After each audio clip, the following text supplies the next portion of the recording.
Drop the gun. Lawrence Turk Allison, Turkey, Texas. Yeah, that's why they call me Turk. If I don't fit your dream book of hero cops, it's tough. I don't like either one of them, honey. They're both killers. And you don't care if it's Turk or Briscoe. What are you doing? Where can I find Briscoe? I'm going to kill him. I mean, there's a contract out on him right now. That's right. You drop the case and Turk...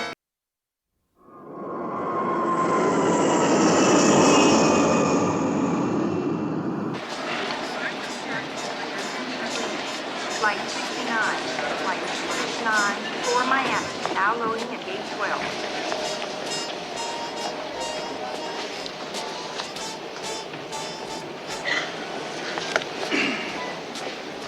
Flight 1084 from Dallas to 1026 on time. You think I could write a song about that?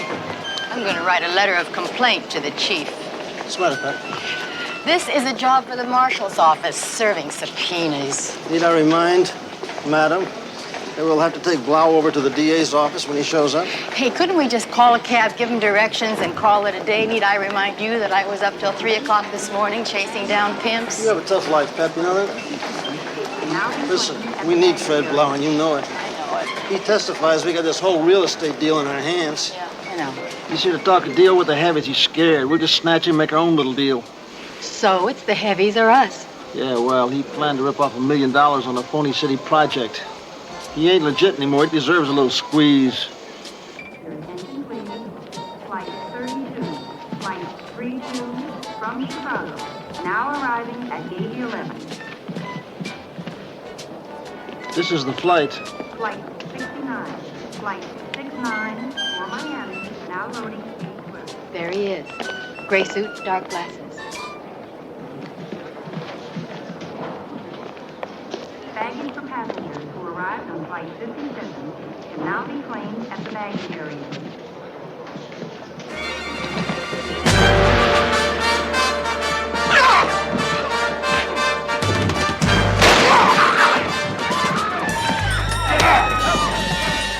Police officer, freeze!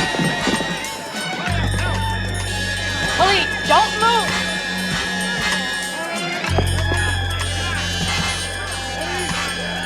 Drop the gun.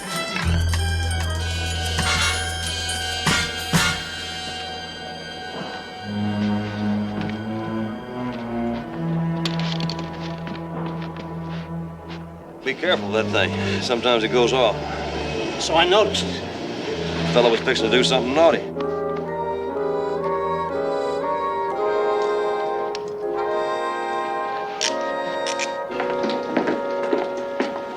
How long are they planning on keeping us down here?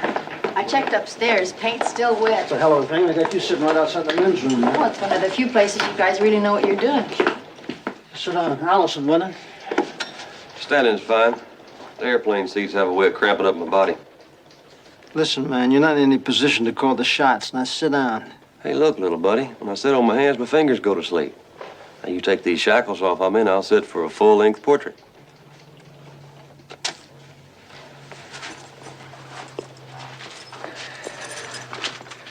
Hey, Bill, how long before we're going to be able to split? I mean, they got Pep squeezed right up next to the little boys' room. I know, Pete. Where'd you find this luggage? One pair of pants, 3 pair of cowboy boots. And this was found in one of the boots. Another .357 Magnum, huh? Well, that's very sincere indeed. Yeah, I nearly liked those little bitty guns, you know? I think you might find this interesting. You a cop? I was a cop until it got too dangerous. For you or for them? I reckon it was touch and go. Lawrence Turk Allison. Male Caucasian, 6'3", 195, date of birth 1/11/38. Turkey, Texas. Yeah, that's why they call me Turk. Entered Houston Police Department 3/10/58. Retired medical pension 3/4/74. Private investigator, license 6285, issued June last year. He's got a gun permit issued here July 12th of last year. Permit to carry a gun is not a license to kill. All right, Allison, I'll tell you what I'll do. I'll sit still for self-defense.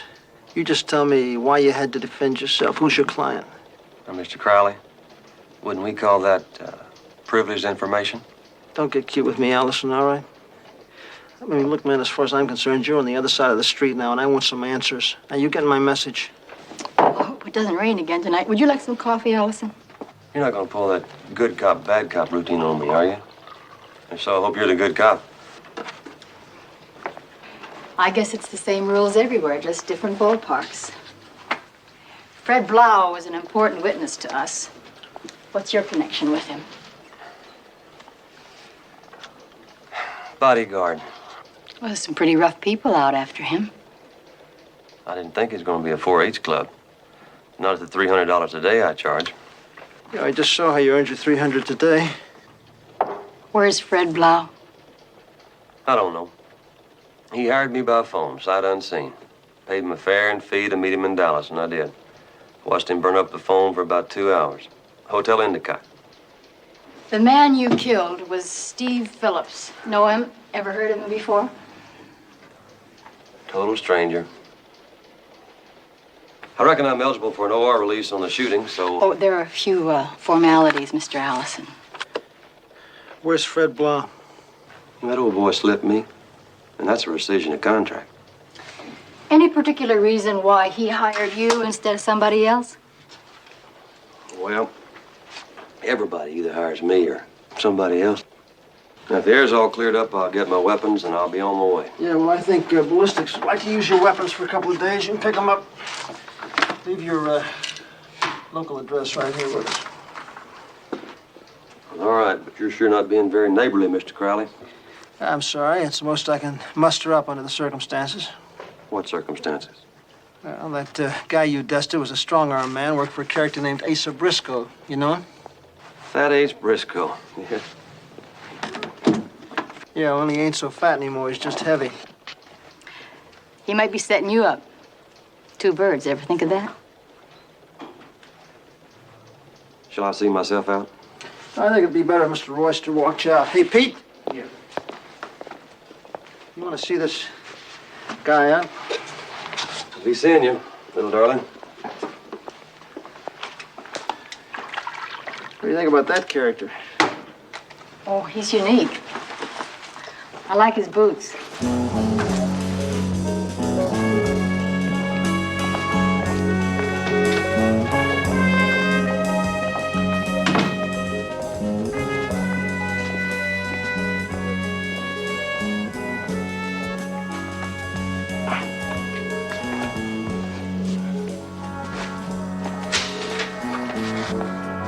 Man, how can they smoke those things? Haven't touched them in years. We're here. Phone calls from Dallas. Check out the Briscoe connected locations. So there's no doubt about it. Well, I was looking to make a meet with Briscoe. Now Allison's right in the middle of it. Bill, who exactly are you after? Whoever stumps his toe first. You'll follow that, will you? And you don't care if it's Turk or Briscoe. Turk, huh? I don't like either one of them, honey. They're both killers. You want me to put a tail on them? You can't tail guys like that. They don't tail. Let's try, Bill. We need him. I want Blau. Now find him. Put some money in the streets. He ain't that smart. He's an amateur. He don't know how to hide. Look for cheap flops like the movie. It's not that easy, Ace. Cops are looking for him, too. Well, so what? We use the same stools as they do half the time. Only we pay out cash. You find him, then lose him. What about Turk? It's Blau I want. He's the important one. He's the one that can put me away. What I owe Turk for the old days, I can pay later.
Well,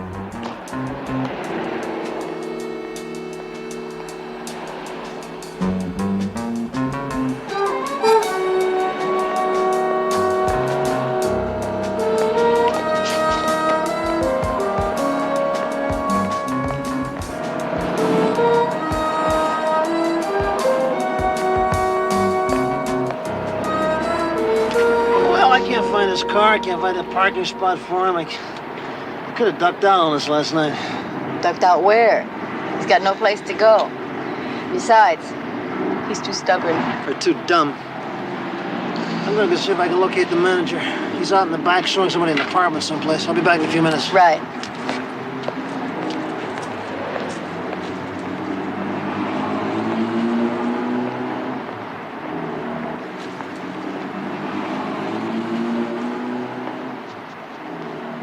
Morning.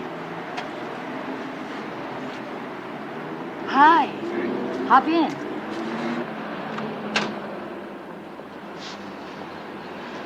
You know, I figured you'd say that. I got this addiction to overcooked sausage, rubbery eggs, and greasy home fries. Like Mother used to make? A little greasier. Care to join me? You make it sound irresistible. I'm easier to tell when you're looking at me. Wagons west, partner. I love your boots. Move 'em out, Captain.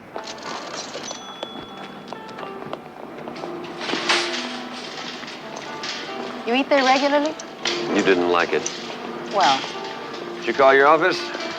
in the ladies' room while you were paying the check. There's a phone in there. Yeah, I know. I'm sorry, but I gotta ask. It's the cop in me.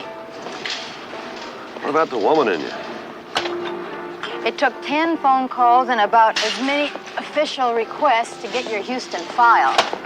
You're some amazing character. Real legitimate hero. Medals, medals, medals. Newspaper clippings and bullet wounds. Oh, yeah, I can tell you when it's gonna rain.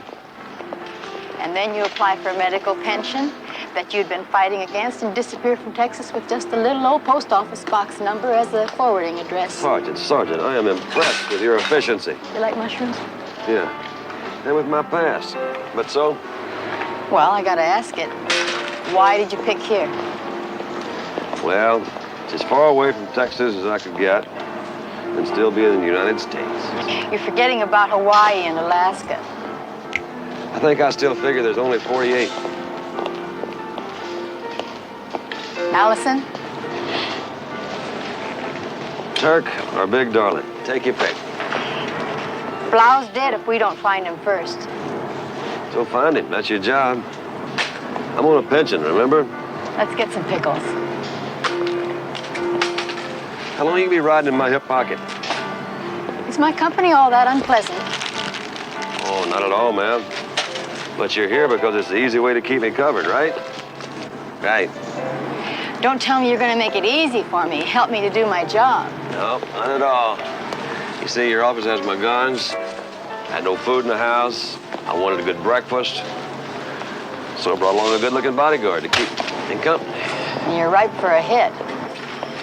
So you won't help us, but you'll use us. I'm not sure I like that. Look, lady, I do my own thing, whether you like it or not. And if I don't fit your dream book of hero cops, it's tough. But I paid my dues. When I worked the streets, that was the best. When I worked alone, that was the way I wanted it. I pushed back the wise guys in the hoods the same way they pushed, with methods that they understood. Like with Ace Briscoe. Like Ace Briscoe. Then why'd you quit? I'd had it. The job changed. Politicians and the sob sisters took over. Captains that never worked the streets. Stupid laws, stupider judges. Some stupid police women? Yeah, and women cops. How about women? I like them. I always have. Guess you might say I've had my share. Hey, look, I make $15,000 a year for having a few extra holes in my body. I can live all right on that. If I need some more, I take a bodyguard job on my terms. Guess that about does it. Do you have a desire to see my refrigerator?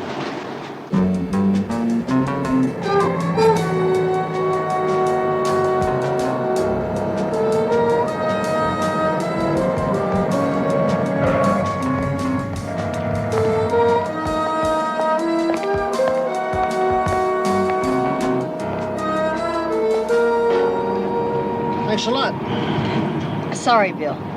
Next time you disappear, I'll just call the police. Allison, your phone. What about it, Crowley? We want to cover it. We need it. Okay. You monitor it in my apartment, just like an answering service. And the sergeant here monitors it, or nobody. Pep, Okay, I'll try it for a while. 24 hours. you sure you want to stash up there with no coverage? We're both cops, and that's all you'll have in your apartment, Turk. Just another cop. Of course. Now, if you two will help me with my groceries, consider it a public service.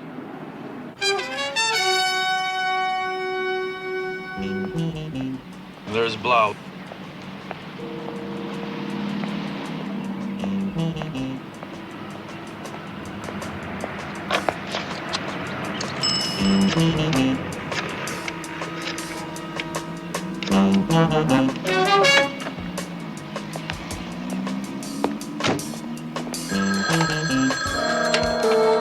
Allison investigators.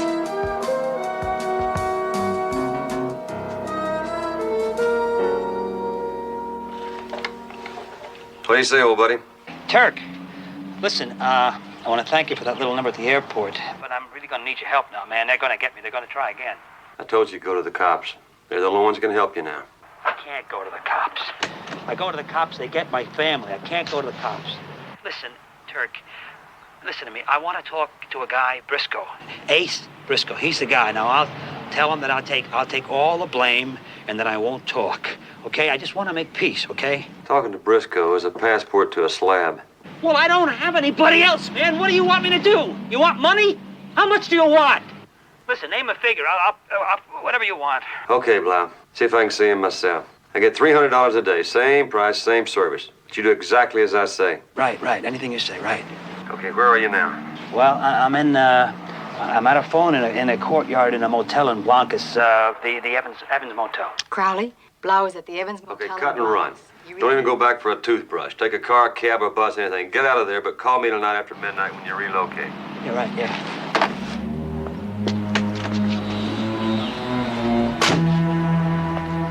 Hey, listen, could you give me a lift? My car broke down and I'm stuck here. Could you? What's she doing now?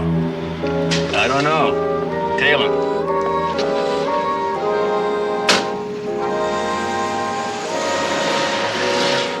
Now we're gonna lose him again. That was the whole point of this thing, to find Blau before Briscoe does. What's the matter with you? Now you put him back out on the street again.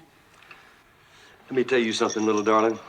If you think you and Crowley are the only ones in town with a police radio, then you're a dumb cop. Briscoe listened to the police radio in Houston all the time. He could have heard every word you said. And if your people are going to find him, Briscoe's can find him, and maybe quicker. Now, if I can get to Blau before Briscoe, he's at least got a chance. You better call Crowley and tell him what's happened. You dirty double-crosser. You really care about that guy, don't you? Mm-hmm. I get tender feelings about a crocodile for $300 a day.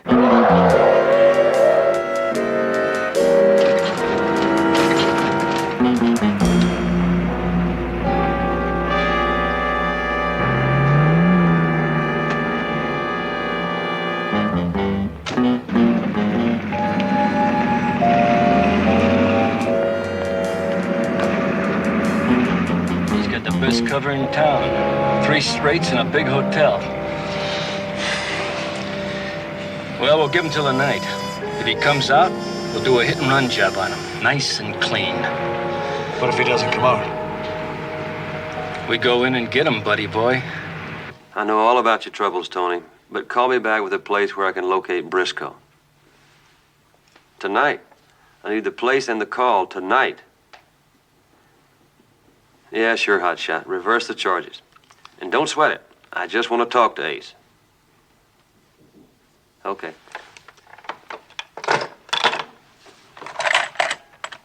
I want in. Ain't no place to ride tandem on a bucking horse. We know all of Briscoe's places. If we have to, we'll cover them all and loss you up. Or I go along. Hey, look, Pepper, if it's a meet, it's me and Ace. I mean, hell, it's nothing more boring to hear two people talk about old times. Yeah, I understand. But I want to be there.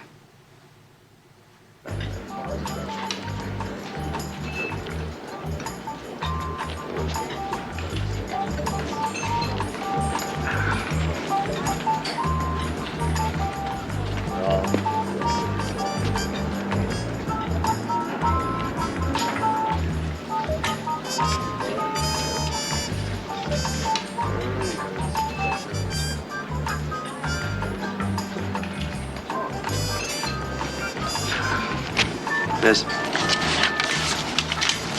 give that to Mr. Briscoe.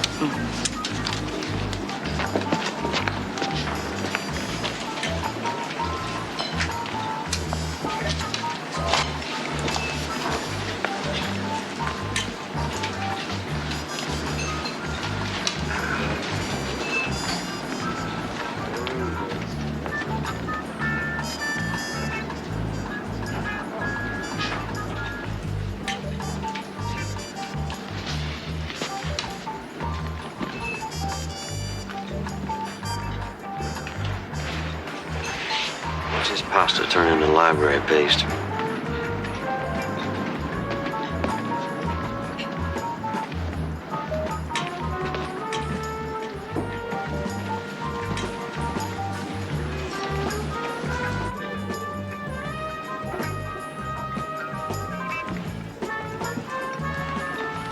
Well, now. What's the occasion, cowboy? Thought I brushed you off my shoes along with the rest of the horse manure 10 years ago. I like your new teeth, Ace. Last time I saw you, you didn't have any. You want to talk? Tell me some words.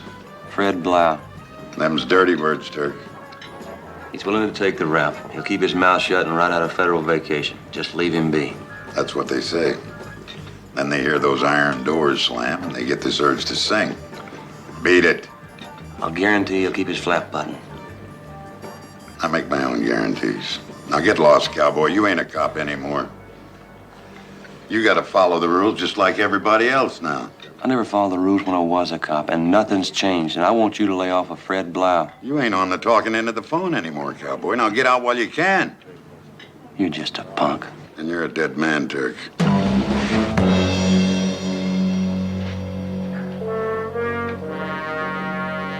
Let's go.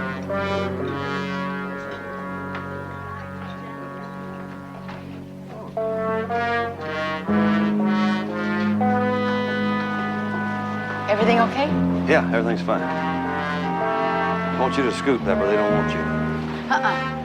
I only leave with the man what brung me. All right, get yourself over there.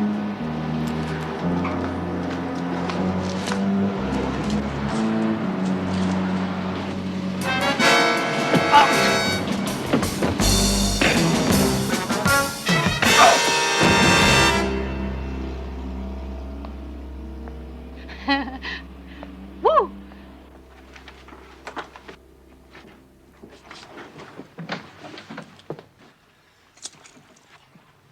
How'd it go? No good. Blau's got to come to you or commit suicide. He's called twice already. You won't leave any messages. So you call every 15 minutes till you get back. We better cover Blau's family. This stuff's starting to hit the fan. I've already done that.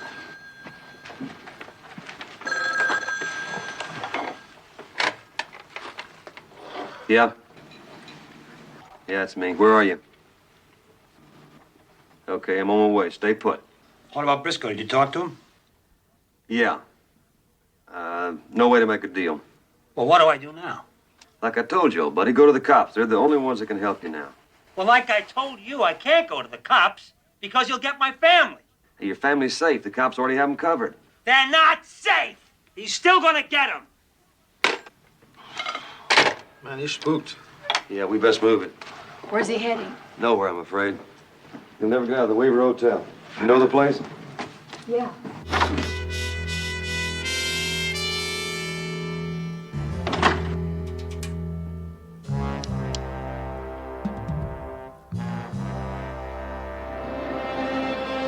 Going down? Uh-huh. What are you doing? I thought you said we're going down. We are. But you are.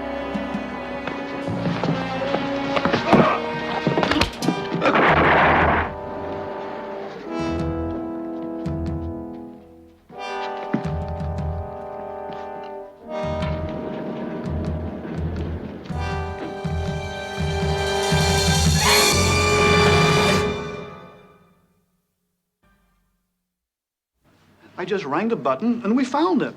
Was there anybody else on the elevator? Or did you see anyone leave? I saw a lot of people, but I didn't pay any attention to anybody. There's no one on the elevator with him. I mean, the body. Really, we didn't see anything. Can we go now? Yes, thank you.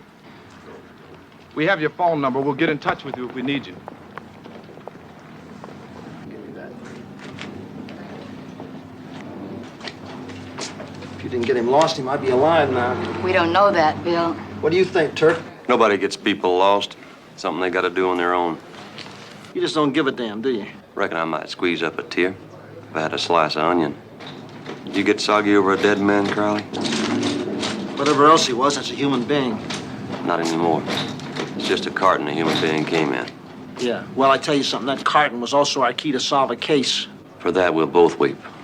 We got no place to go with this case. We got no witness. Briscoe's already started his cover-up. We still have Blau's homicide to work on. That's right. We could work our butts off on that. Maybe we might come up with a case against some of the hired help. We still wouldn't get the man we want. So? So we drop the Briscoe thing, let homicide do their job. It's their baby.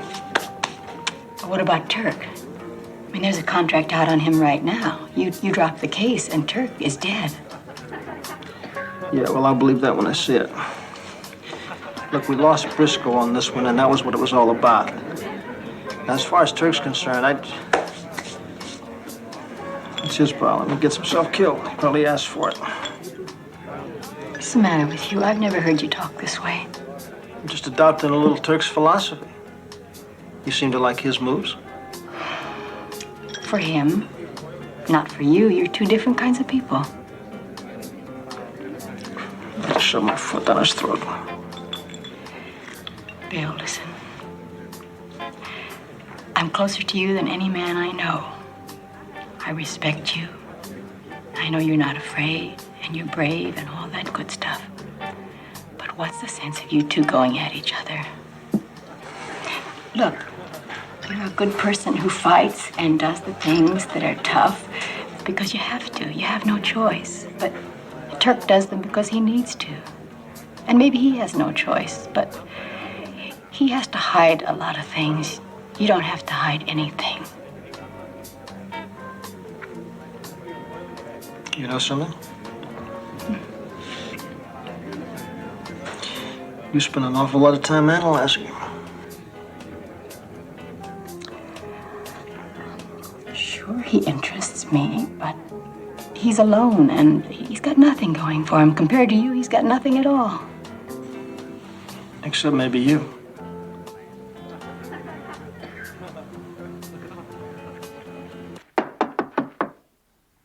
Yeah? It's me, Pepper. Get lost, Pepper. Go away. You did that act before. Open the door.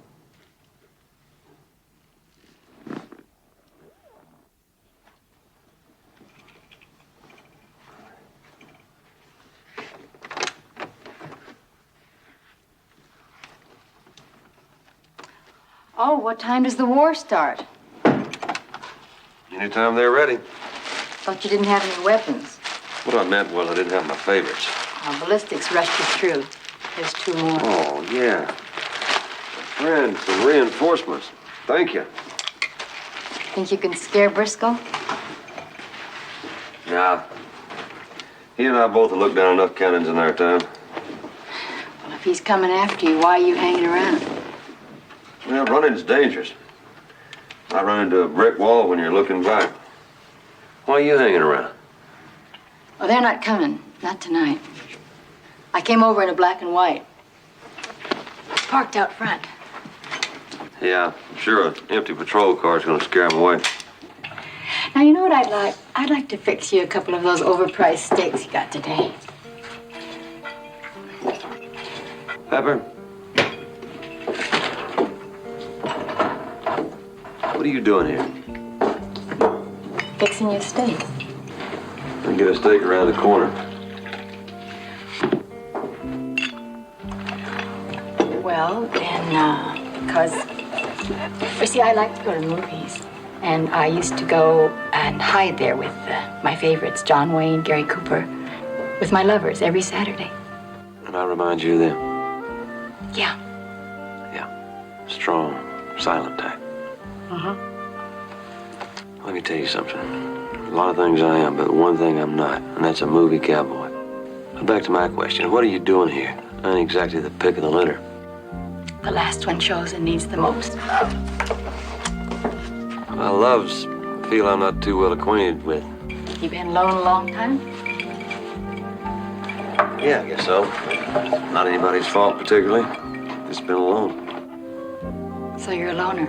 Sounds so corny when I say it, especially if it's to a lady. Always sounds like I'm trying to get her in the sack or something. Hey, wait a minute. You got me explaining myself. And I don't explain myself to anybody.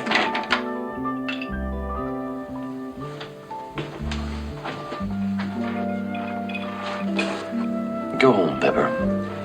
I don't want to. Pepper. Where'd you get a stupid name like that? I don't know. You fry the steaks. I'll go take a shower. Hey, I forgot to ask you something. How do you like your steak? Few.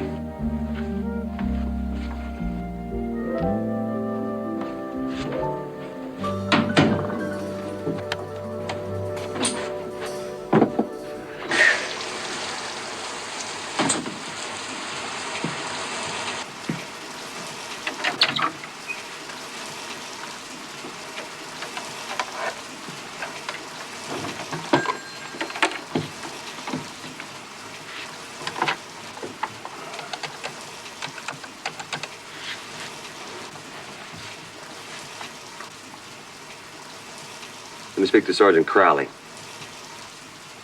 And let me speak to one of his men.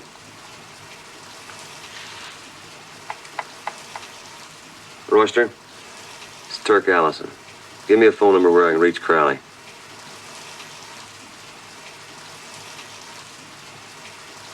Got it.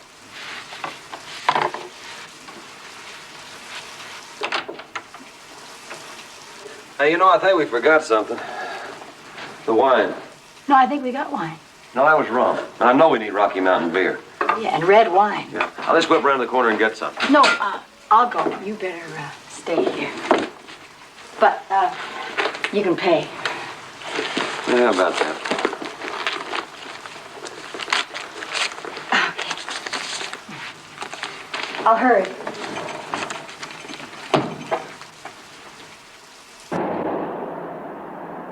You want Briscoe and his people, right?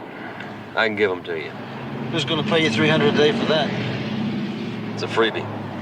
Let's just say I want Briscoe off my back. You wouldn't have Briscoe on your back if you hadn't shoved that breadstick down his gullet. I shoved a pound of butter up his nose and it wouldn't make any difference. He's got a deviated septum. I know, I deviated it.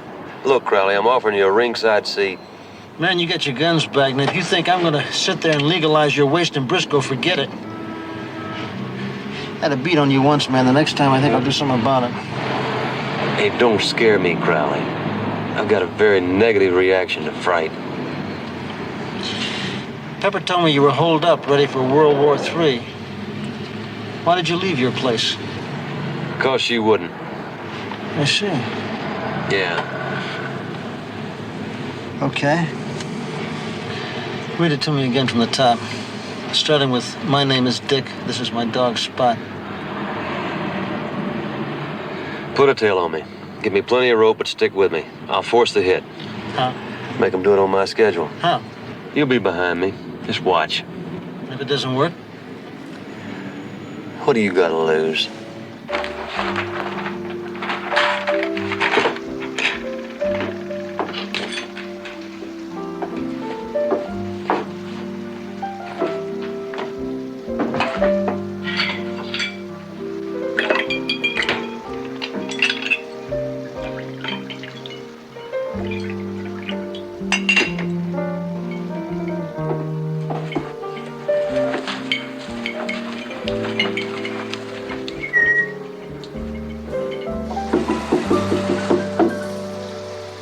Me? I'm back. I brought you a drink.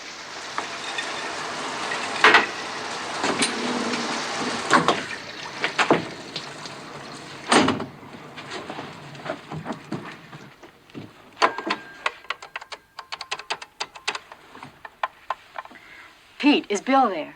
No, Pep, he's out with Joe on that Blau thing. I've been trying to reach you. What Blau thing? What's that tail job to set Briscoe up? It's with Turk's blessings this time. I'm gonna pick it up now on the radio. Pick me up on the way. I'm at his apartment. What are you doing there? Just pick me up.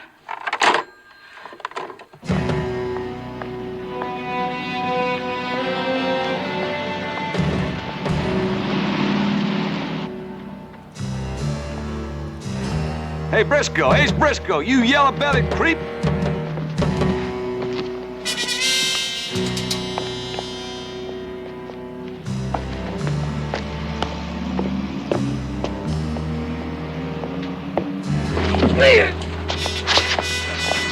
Where's Briscoe? I don't know, man. I don't know any Briscoe. I got you now, man. Not him. Where's Briscoe? I don't know, man. I swear he hasn't come in here much. Didn't you tell him I was here? Oh. He'll know. I didn't see anything, did you? See what? I didn't see a thing.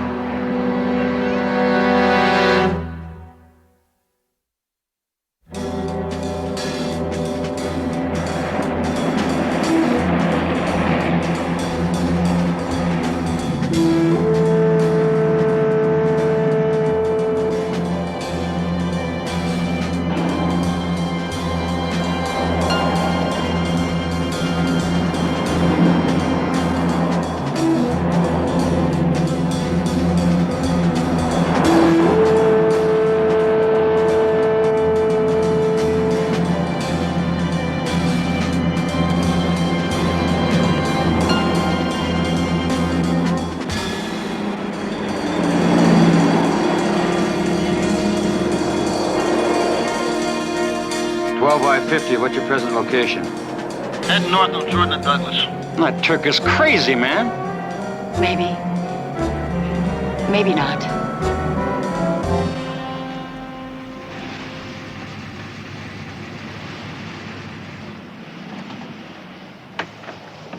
Hey, mister. You can't park there. I'll take your car for you. Tell the manager I want to speak to him. I'm sorry, but the manager is busy. He's inside. I think you better go call him.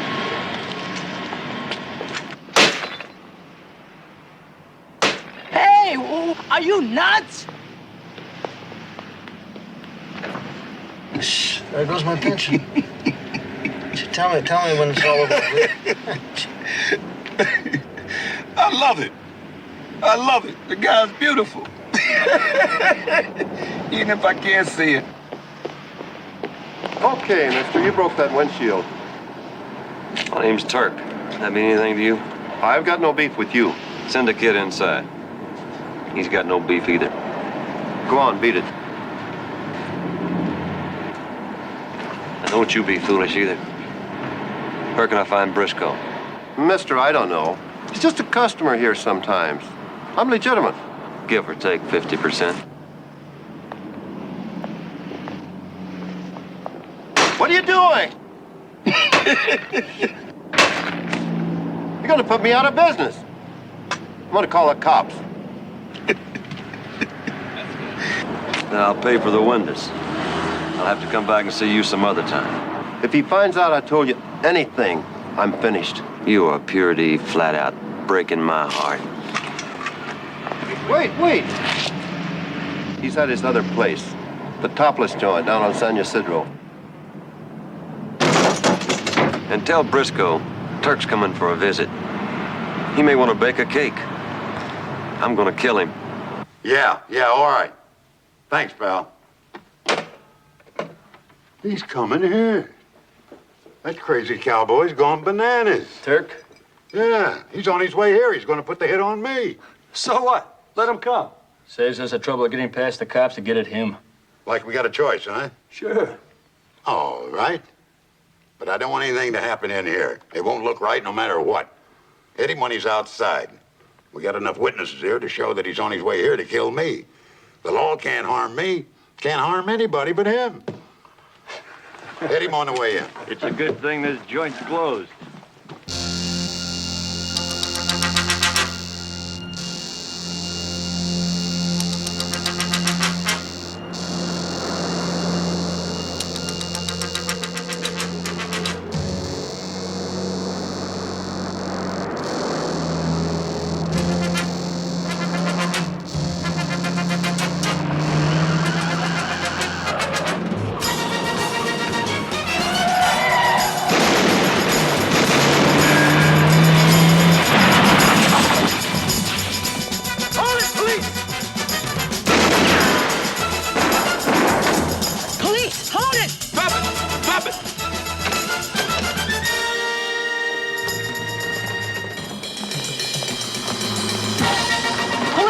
Freeze!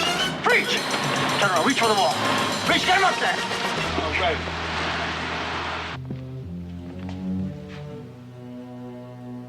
Is that you, Al? Phil? It's me, Ace.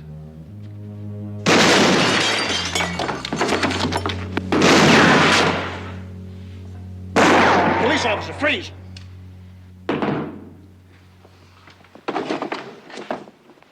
Get your hands on top of your head. Get up on top of your head, now keep them there. You make a move and you're a dead man. I had to shoot him. He came here to kill me. Get an ambulance, Pete. Believe me, he was going to kill me. Is that right?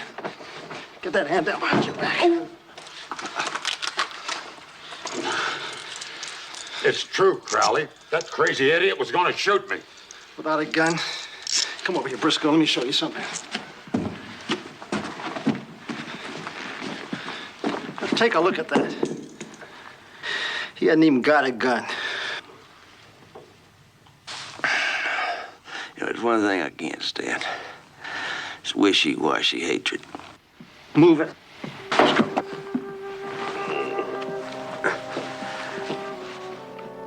My favorite flower is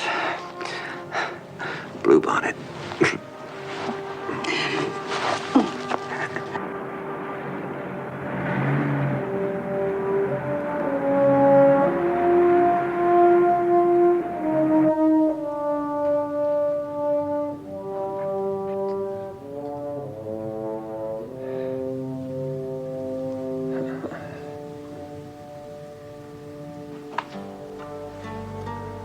Hey.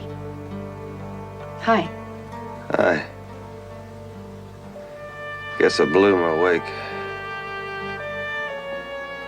Anybody there worth meeting?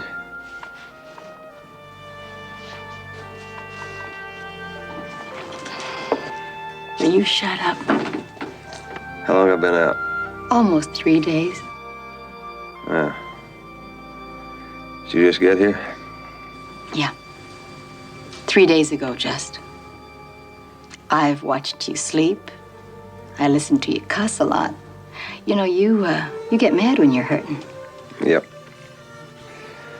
Agony has a way of flat out ticking me off. I even watched you cry a couple times. Well, that's an invasion of privacy. No, it wasn't, because it wasn't for yourself. It was for somebody else. You big phony. You do have feelings. Just a few. Now, don't you try to compute me, Dr. Pepper. You might not like the bottom line.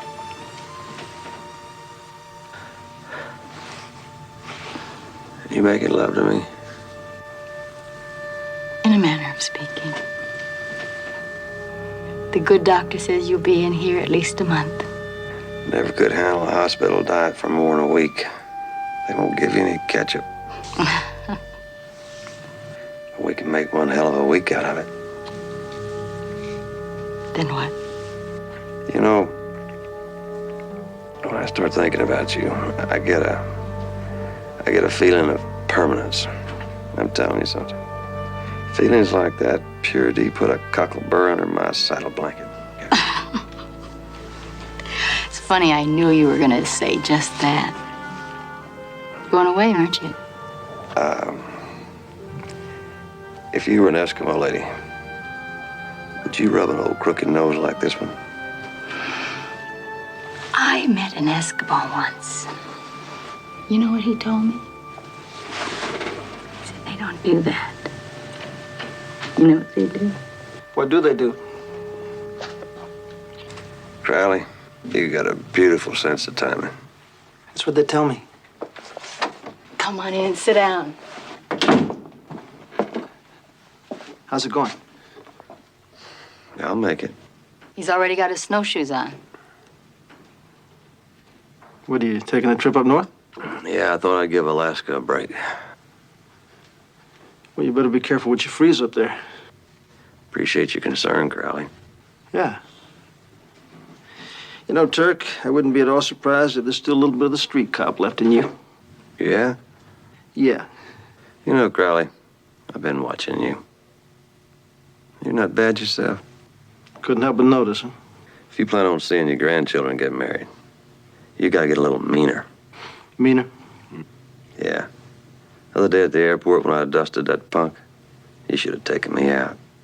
If I hadn't heard Pepper yell, you were one blink away from the great lineup in the sky. Is that right? Well, let me tell you, if those prairie-honed deers hadn't heard the tinkle of that little tin star, you wouldn't be lying here now in such pretty company. I guarantee you. Either of you got an extra pair of boots?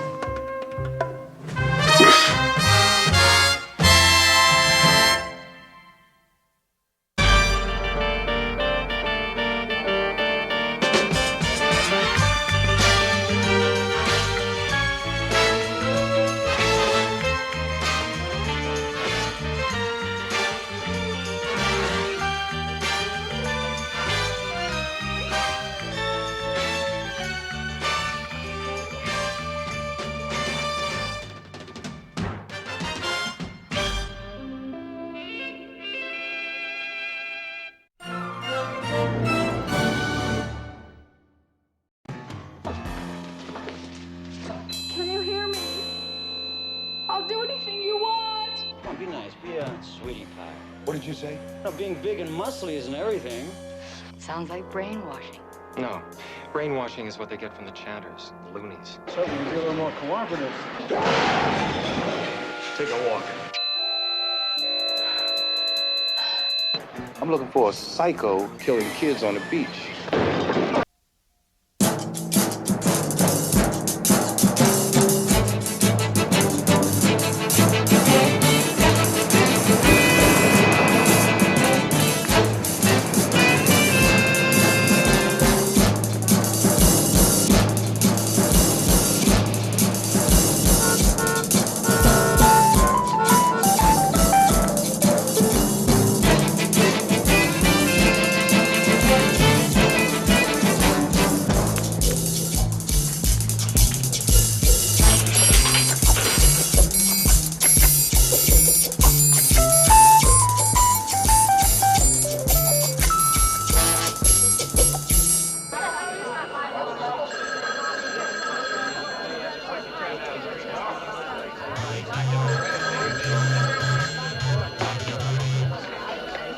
New in residence?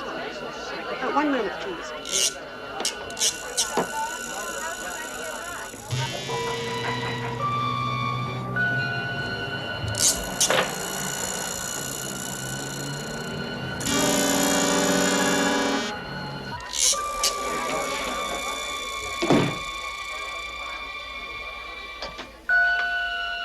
Yes, operator? Oh, I'm sure the party will call right back. Thank you. Oh, operator, where was the call placed from? Which beach? Thank you. Look, some people are after me. Look, they're trying to kill me.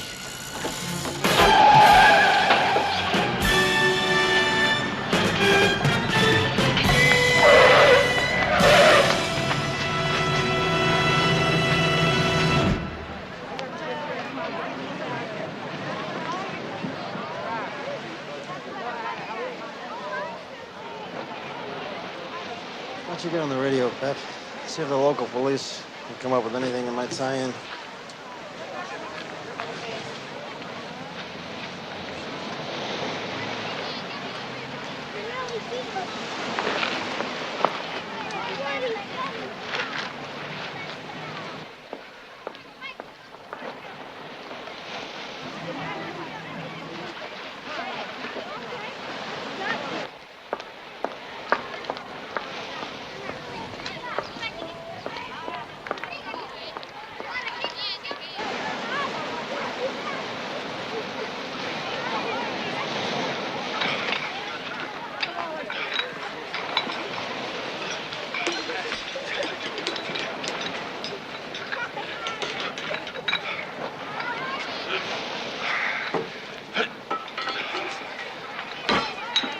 Greetings.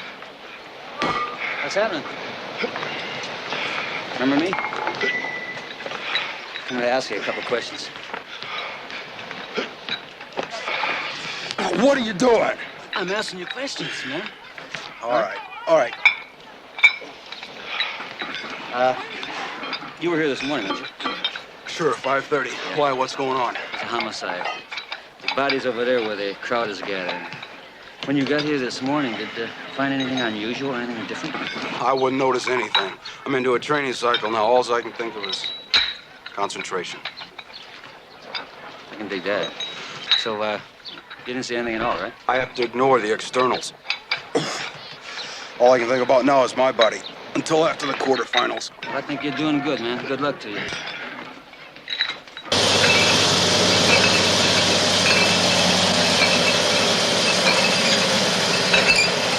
Was he exactly like him when you found him? Exactly. I mean, I didn't touch a thing.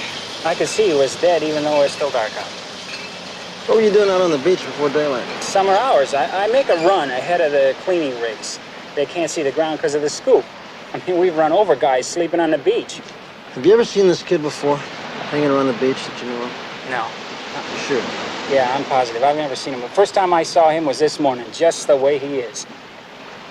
Okay, thanks very much. Yeah.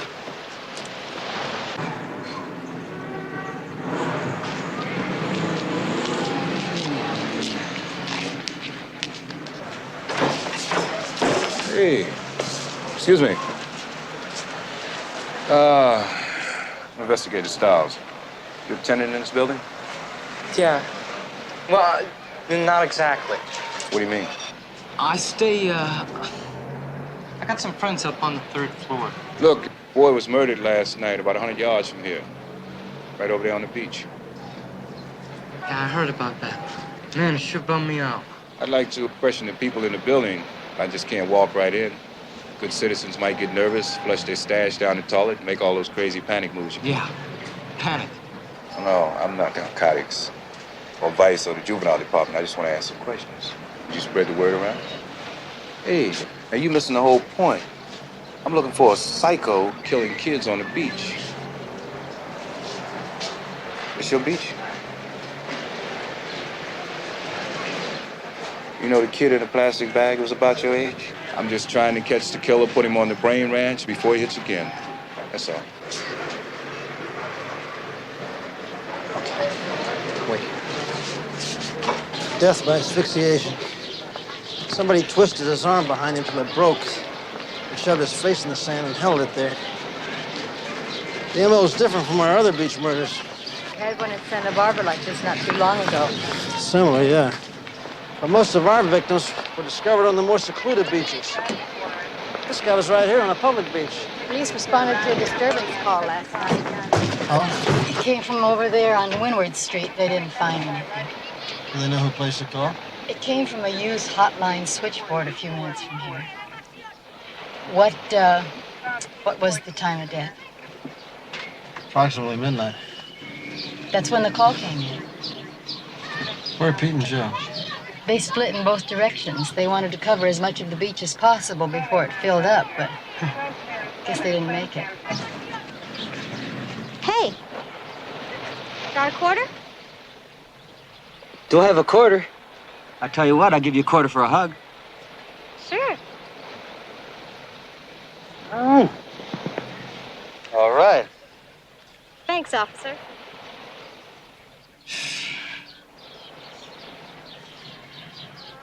Broke his arm and buried his face in the sand. Yeah. Wouldn't really be that tough, Pep. He was pretty small, thin, 14 or 15. You want to check out the youth hotline? Yeah, let's do it now. That's right. You call the number I'm going to give you right now, and they'll be able just to to help save you. you the daily trip. Okay, it's He won't believe you anyhow. 555-6989. Grass won't show up on the urinalysis. Want to repeat that back to me? Yes, I'm positive. I'm sorry. Yes, I heard about the kid on the beach. Now, how can I help you? Did you call the police last night? Yes. A boy called in just after midnight. He was scared, but I could tell it wasn't a bad drug trip. He said they were trying to kill him, that he'd seen them kill another kid. Did he say who they were? No, he just said they. So what did you do? Well, I offered to call his parents, but he said he'd tried that. He told me to get the police. Then he dropped the phone, and I heard the door go, and then a dial tone. Any voices? Anything else? No. Isn't it terrible? Missing kids turning out to be dead kids.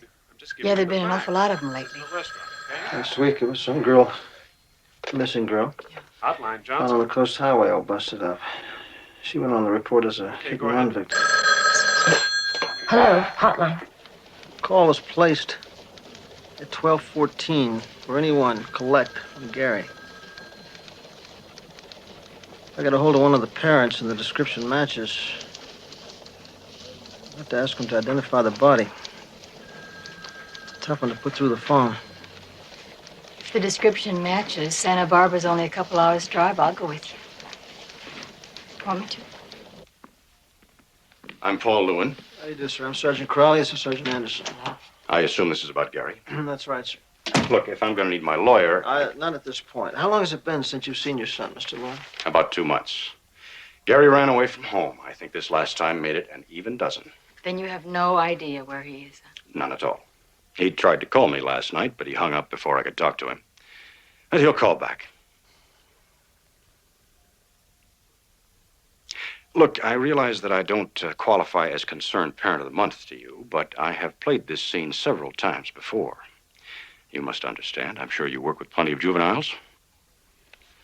The questions we're asking are in connection with a homicide case. Homicide? A young man was murdered in the beach area. We think it might be your son, sir. I have some photographs here if you'd care to look at them. Oh, my God.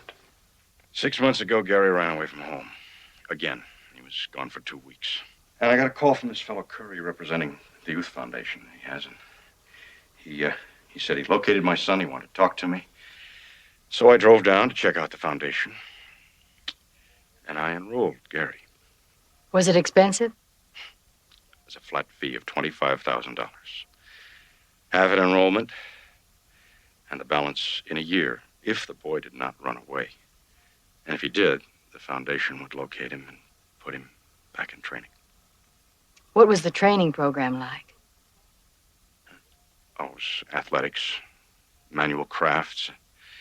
They had a lot of intensive counseling. I guess they called it retraining or reprogramming.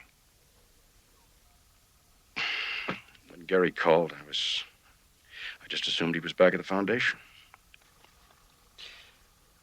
Mr. Lewin, there will be an investigation. You can help us if you don't talk to Mr. Curry. So if he tries to contact, just let us know, will you please? Oh, sure. Reprogramming, retraining. No matter how you slice it, it still smells like brainwashing to me. Are you up on brainwashing? Just the North Korean variety. That's mostly a case of push and shove and listen to the same thing until that's all you could hear. Some of them didn't live through it, did they? Do you remember what the boy said about killing? Yeah, he said that they were trying to kill him. He'd already seen him kill another kid. I'd like to learn more about reprogramming.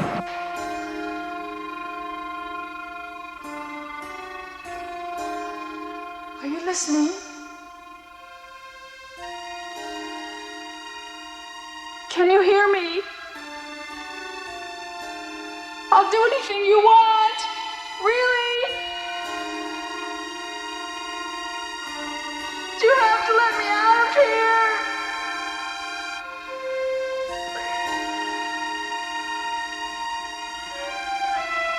Please.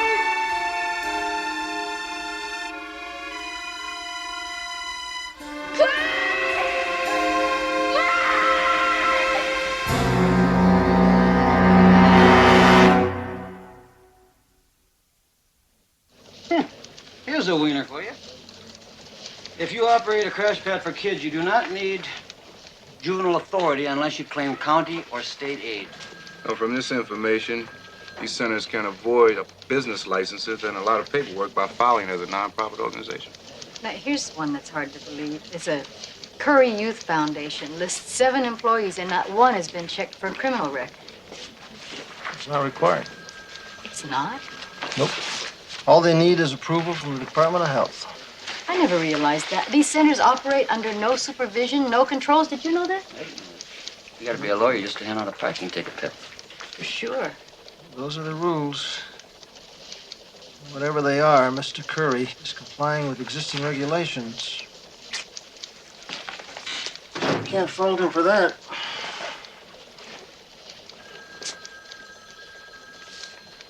No check for criminal records. None. All right. You're all night long waiting for this. Pretty healthy leg. Play a lot of football? No, little soccer. Pep, I usually go along with your instincts.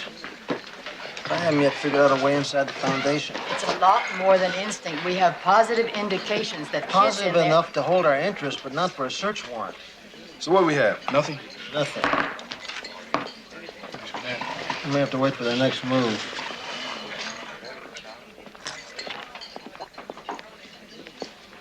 What is that? Well, Pete thinks it's a cross of hot chocolate and onion soup. I make it out to be consomme and tea. What do you think, William? I think the coffee machine's out to get us all. You know, Pep, there's a saying for that kind of smile. Cheshire. Cheese or cat? It's rather uncomplicated. There are facts existing inside the foundation which must be brought to light. This will be brought to you today through the medium of a reporter asking questions at the front door. Sometimes you remind me of my third grade elocution teacher. You planning on doing your Barbara Walters routine again? It's worth a try. No, Pep, Curry's not gonna let you in just for publicity. Especially if he's involved in the kid's death. And besides, Pep, everybody's not gonna go for the baby Browns, you know? I'd give her an interview. You would. See? It might work. You know, if a reporter showed up asking questions, Curry just might think this is a bad time to say no. Particularly if it's a pushy, aggressive national magazine like the National Woman. Which just happens to be published back in New York, right? That would give us time to salt in your cover before they could check you out. Maybe. Okay, Barbara, what would you say to open him up? I'm doing a feature article for the National Woman. I'll be writing about youth foundations, and I'd like it to be accurate. I'm sorry, I don't give interviews. Then why don't you listen to me?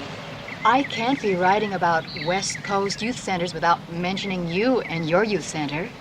Now, your competitors have plenty to say about you, so I have enough material for a real hatchet job. But I want to be fair to our subscribers and to you. Now, all I have so far are a few rumors and a turn down for an interview. I wouldn't want to print it that way. You're not trying to intimidate me. Me intimidate you? Oh, you'd never let me get away with that. I'll give you 10 minutes. Terrific.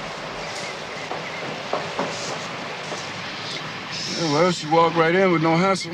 Yeah, well, you could read that either way. But, you know, Pepper, she took care of herself. Here we are. Thank you. I really do appreciate your time. Not at all. Do you mind if I tape? All right. Oh, no, I don't mind at all. The clock's on you. You got 10 minutes. Thank you. I really want to be accurate, so I kind of prefer it, actually. thank you. Well, in your opinion, how did you become so successful? We know what we're doing. We work hard at it, just like any other field, and we've gotten this big because we understand kids. And are your services expensive? Sometimes. All of our income is classed as contributions, but I have to adjust some of the charges because some of the people can't pay. But I never accept a contribution unless we can produce results. How do you do that? Well, you have to understand the motivations with runaways. They're usually running to something, not away. They're running to new experiences, new lifestyles. That's very interesting. Well, continue. Please go on. Well, the most difficult cases are the kids who are running back to groups or orders who've had them before. And it's, well, there must be a dozen groups like that out there. And they're offering kids spiritual highs, eternal life. Then they bend their heads and put them out in the street with a cup or have them sell incense or flowers. Parents bring me kids who won't go home. or who won't stay there if you take them. And my program brings them around to the original values, reorients them to the meaningful things in life. Sounds like brainwashing. No, brainwashing is what they get from the chanters, the loonies. I simply give them common sense counseling, a chance to think it over. That simple. Mm-hmm. What do you expect? Something complicated. Truth. And what's your ratio of girls to boys? Well, that varies. Right now, it's 40-60. Mm-hmm. And do you have any women on your staff? Yes, a lady psychologist and 2 companion matrons. Is this you? Yes. Nice picture. Well, it was taken a long time ago. Korea. Are your readers interested in sports? Yes, we have a sports department.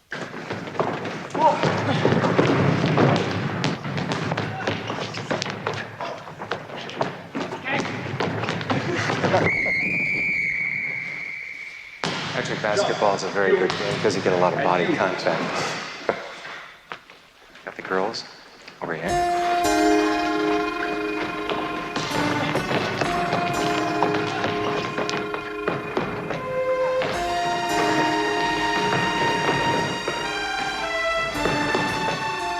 Look at that spirit.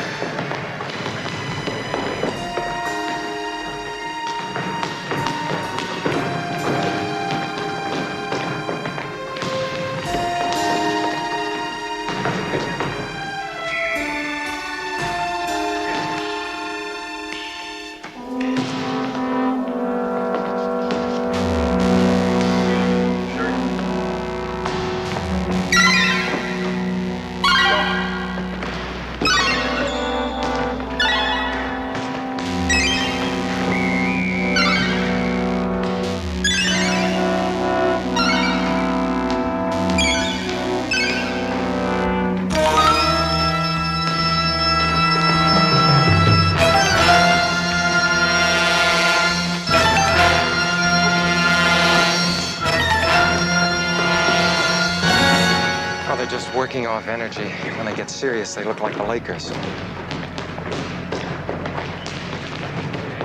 When do you go back east? Oh, tomorrow or the day after. Might stay and soak up some of this California sunshine. There's a pool at the Excelsior. Well, if you need some more information, why don't you give me a call? I have all I need, thank you. I've worked very hard. I'm really very tired. Well, if you, maybe I could call you for a drink. Maybe that's why I told you where I was staying. Thank you. Sure. What's wrong with Pamela? I don't know. She's not responding. Put her back into isolation. She's a very high-strung girl. I'm not sure. I'm sure. Put her back into the chamber right now and phone some of the youth centers and find out if they've been approached by the National Woman magazine. Bob. What did you talk to that reporter for? Brushing her off could have meant more attention. And I wanted to look her over.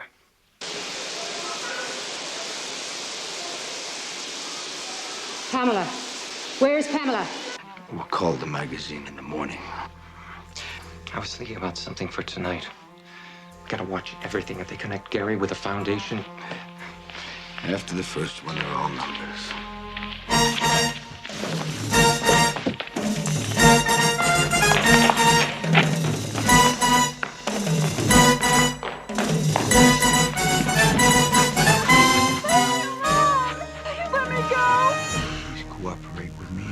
Yes! Yes! You know where you're going, don't you?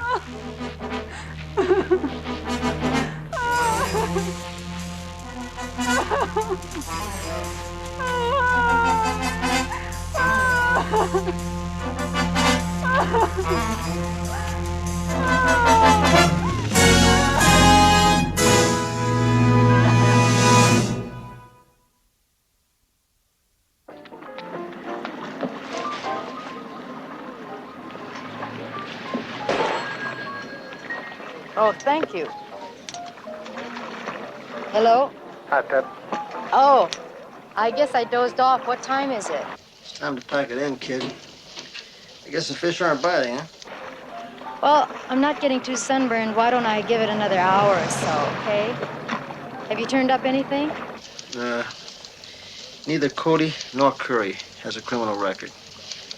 I got Pete talking to an ex-employee, and I got Joe out checking Curry's service record. I'm just leaving to check out a complaint filed against the foundation. Mm-hmm. You got anything for me? What have I got for you? Why don't you just knock it off for the day?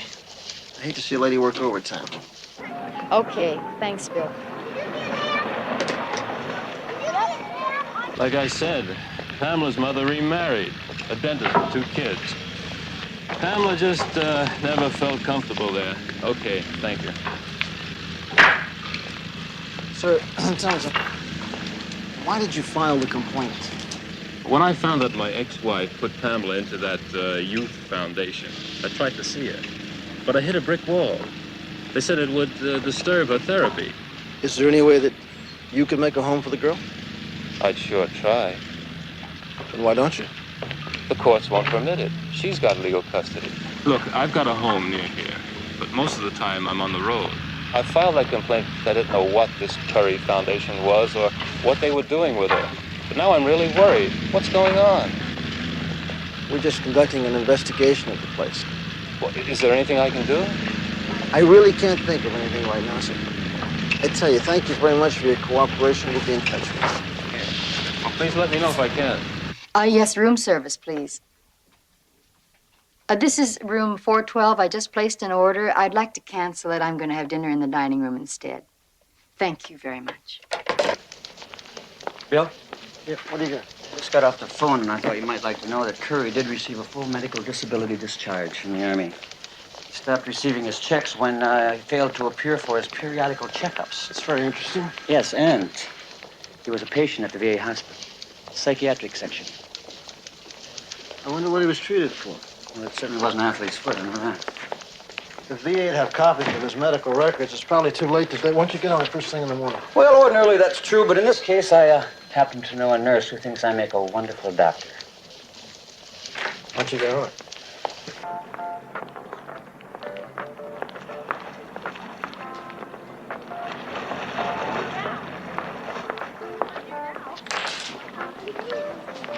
Oh, hi. I just tried to call you on the house phone, but you must have been on your way down.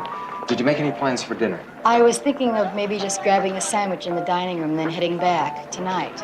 I don't find this town very friendly.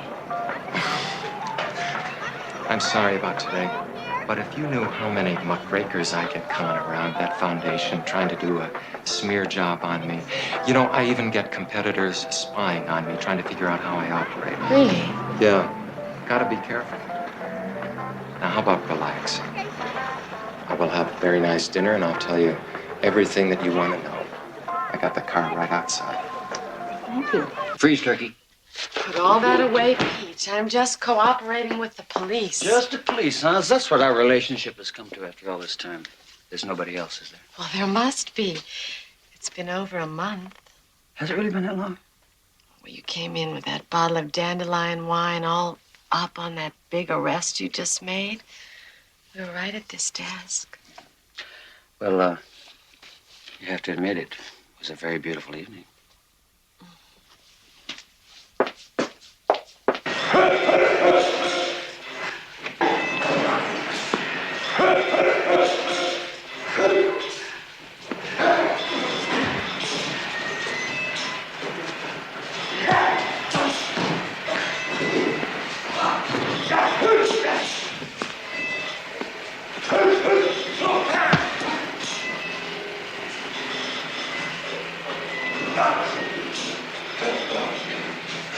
What do you want?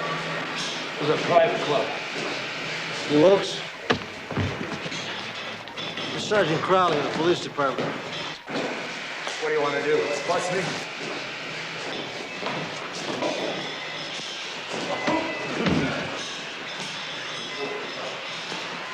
I'd just like to ask a few questions.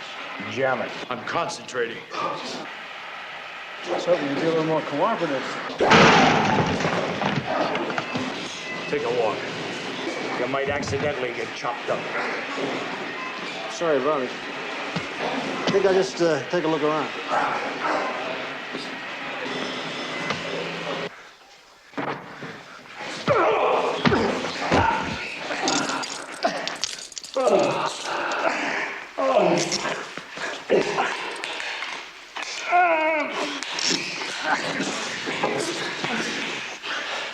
Now, you better relax.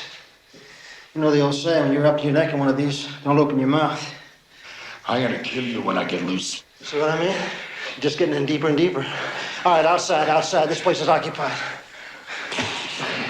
You were listed as an employee of the Curry Youth Foundation. Why'd you get fired?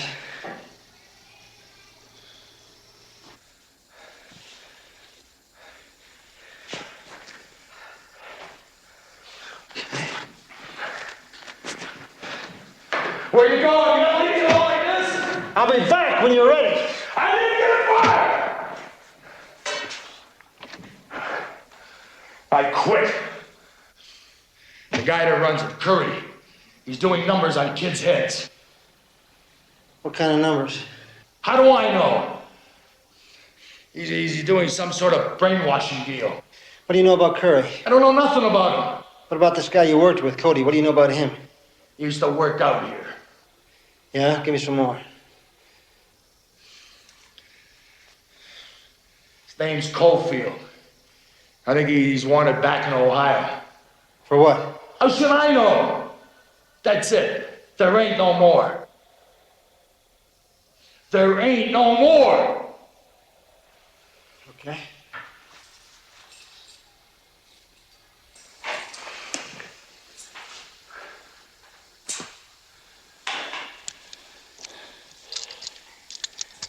How many bricks can you break? What do you mean, how much bricks can I break? How many bricks can you break?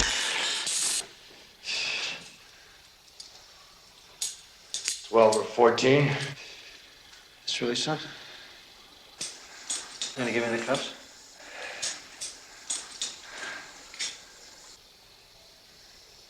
Give me the cups.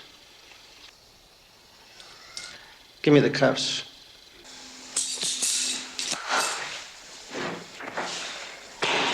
What do you got, Pete? Curry's been confined in a neuropsychiatric ward a couple of times. And about a dozen times as an outpatient. Anything we can move on? No, not really. All we do know is that his head was really spaced out for a few years. As a matter of fact, his last visit was 3 years ago. That was supposed to be Pepper's date. Glad he stood her up. Really? How about you, anything? Yeah, another name for Cody. I'm checking it out.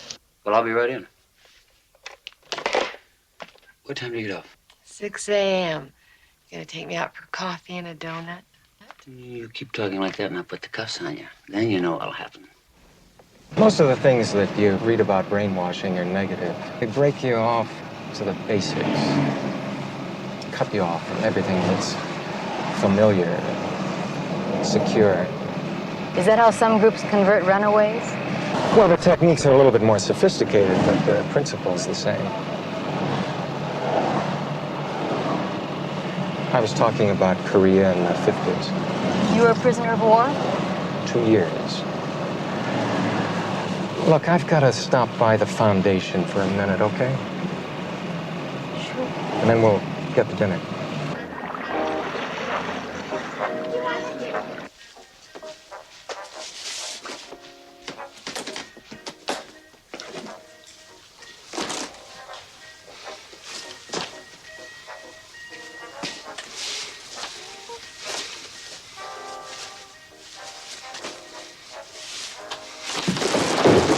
Kids turn over their existences to whatever movement has them.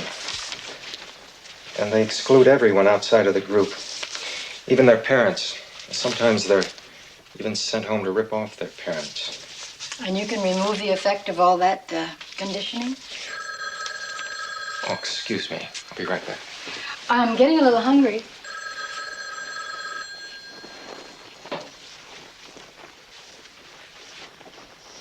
It smells phony to me.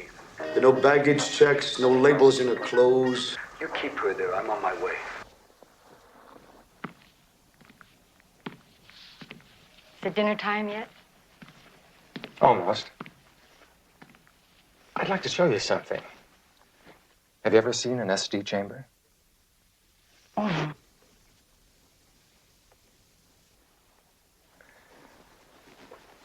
Sensory deprivation, the basis for behavioral modification.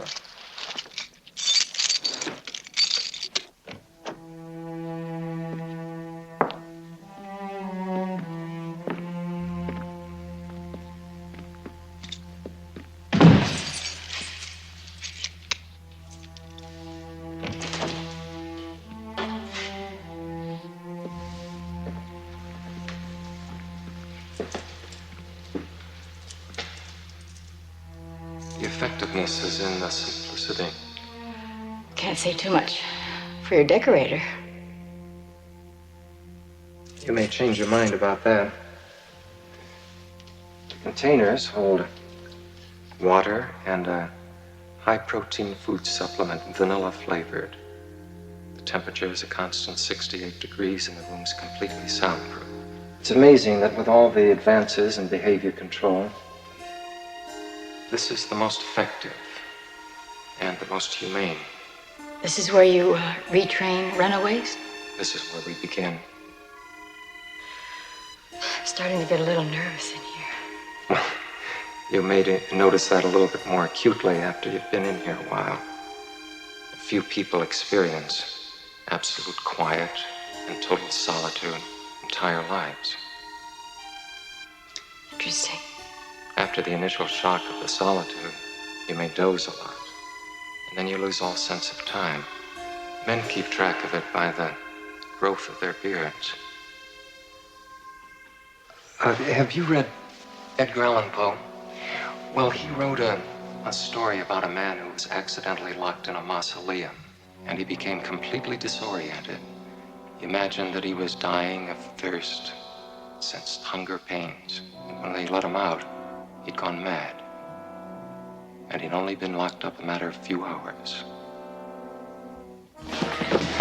You're gonna tell me what you're doing here and who you're working for. I already told you. Now, don't try to bluff it out. You can save yourself a lot of discomfort.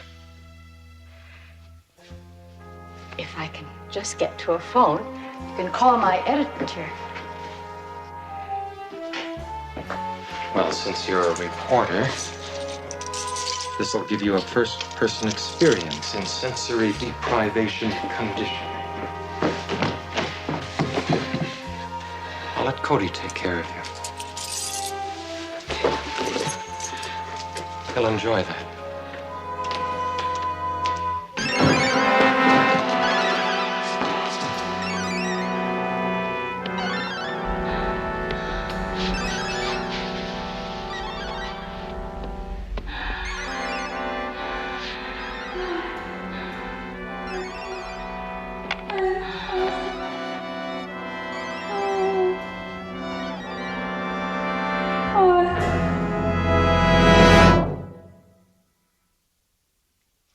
Chicks don't go out with no ID and no makeup.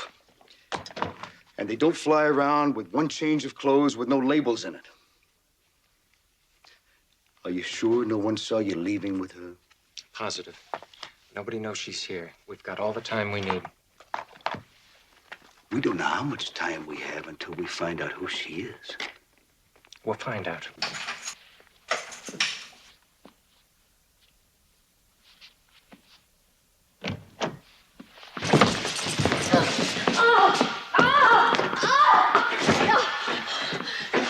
Put it on.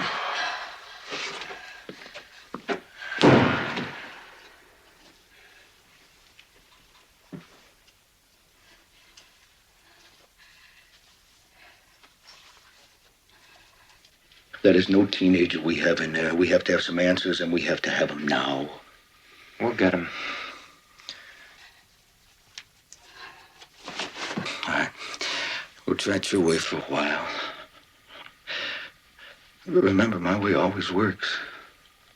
We have to know who she is and why she's here. After that, we can figure out what to do with her.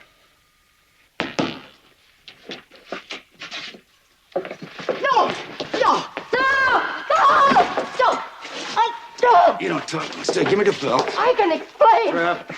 No. You see, you haven't told the truth since you got here. Yes, I have. Yes.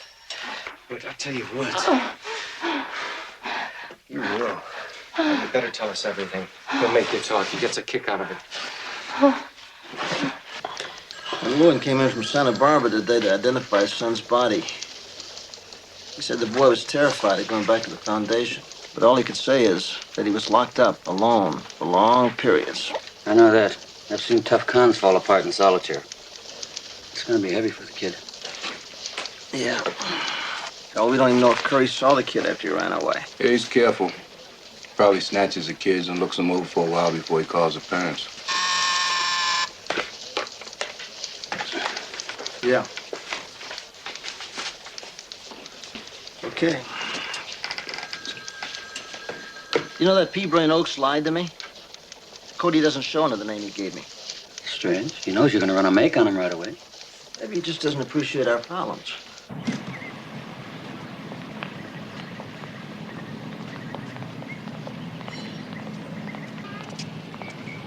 There he is. I'll take the front, you take the back.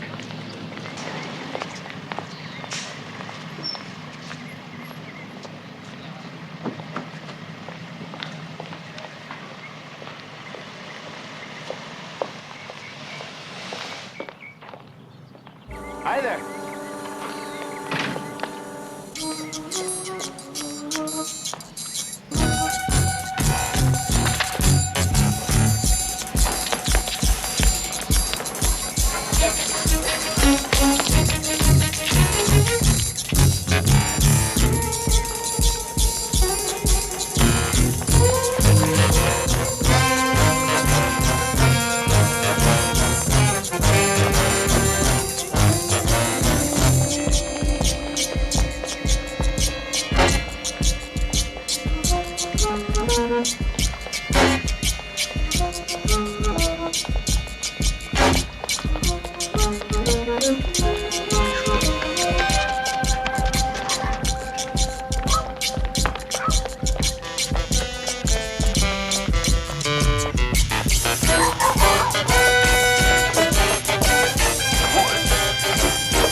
All right, keep up. Come on out.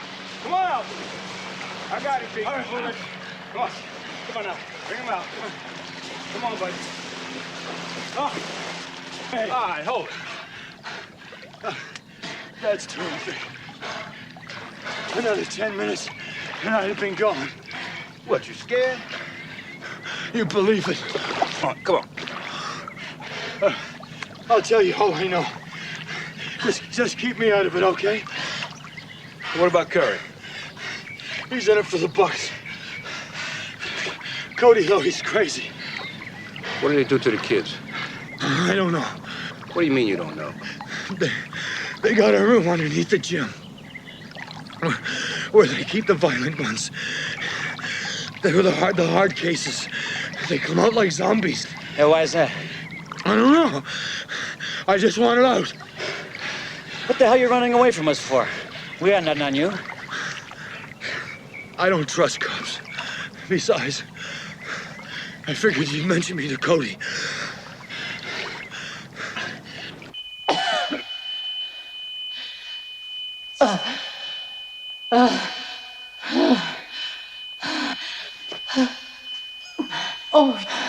Well, did you check out the shrink that was on the Foundation's help permit?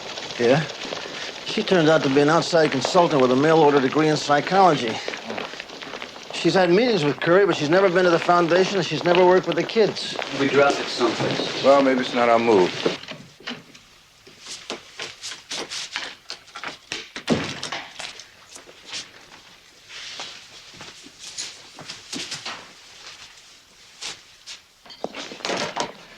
Yeah. A maid at the motel found Pepper's room ransacked and reported there's a burglary. Now Pep's not answering her phone. Our move.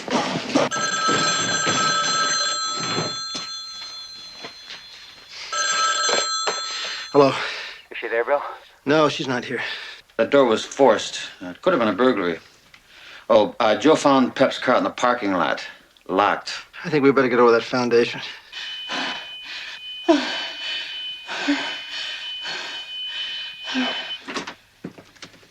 been in there all night. She hasn't said a word. I'll turn the strobe on. Alternate the frequency. It'll keep her from resting.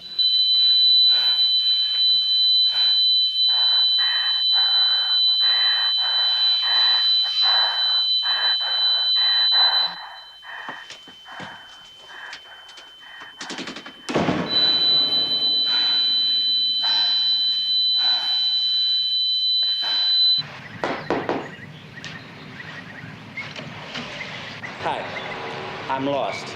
Could you call me a cab? There's a public telephone 2 blocks down the road.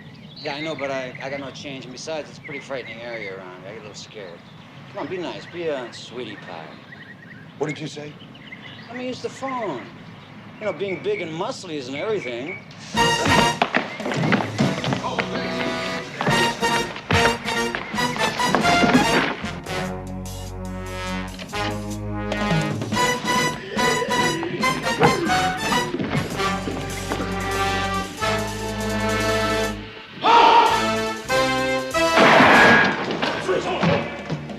Get him over your head. Let's go. Come on, come on. Come on, grab the wall. Let's go.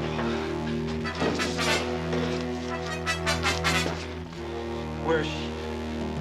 I'll show you. She's gotta be all right. Let's go.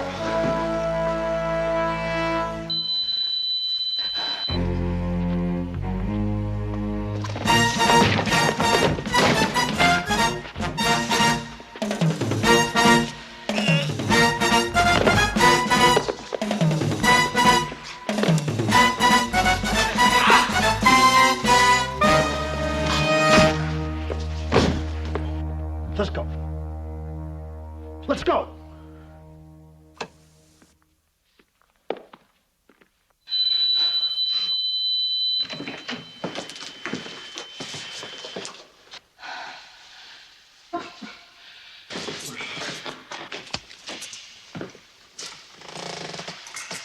Pepper, untie her.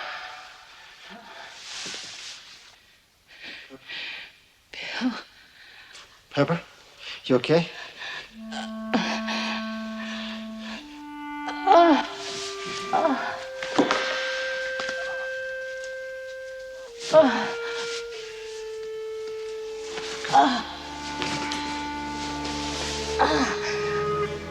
Take it out of here. Come on, let's move. Hey, Bill! Yeah! Hey, Joe!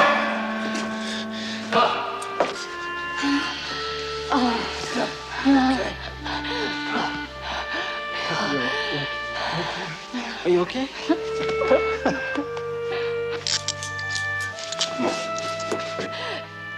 The key. Huh? What do you want? Key. The key. Huh? Key. What do you want? Huh? You okay? Yeah.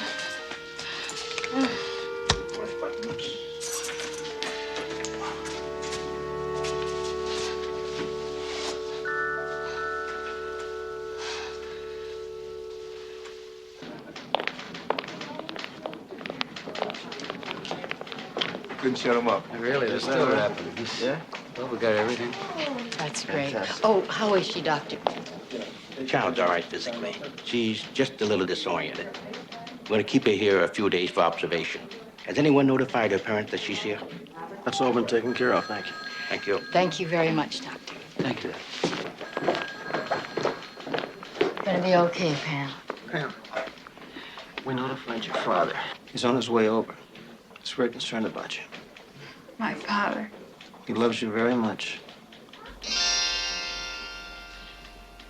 You're gonna have to be making some decisions pretty soon. As soon as I get my head back together, I think I'll be able to hack it with my dad and a lot of other things. Well, that's good, because I might not be around to bail you out next time. Yes, I know. Bye, Pam. Bill Crowley may not be around to bail you out next time.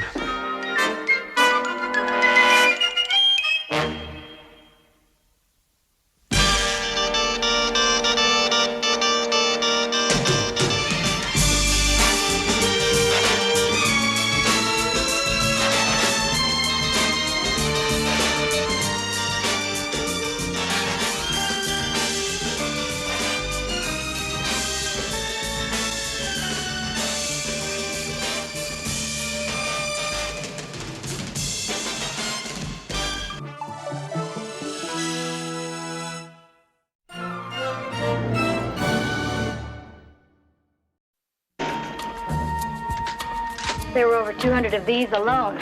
Feds want to talk to you. You sell me to them? Killing a cop? But if she's blown away, they'll take delivery. But a dead cop. They'll have bloodhounds on our trail before her body's cold.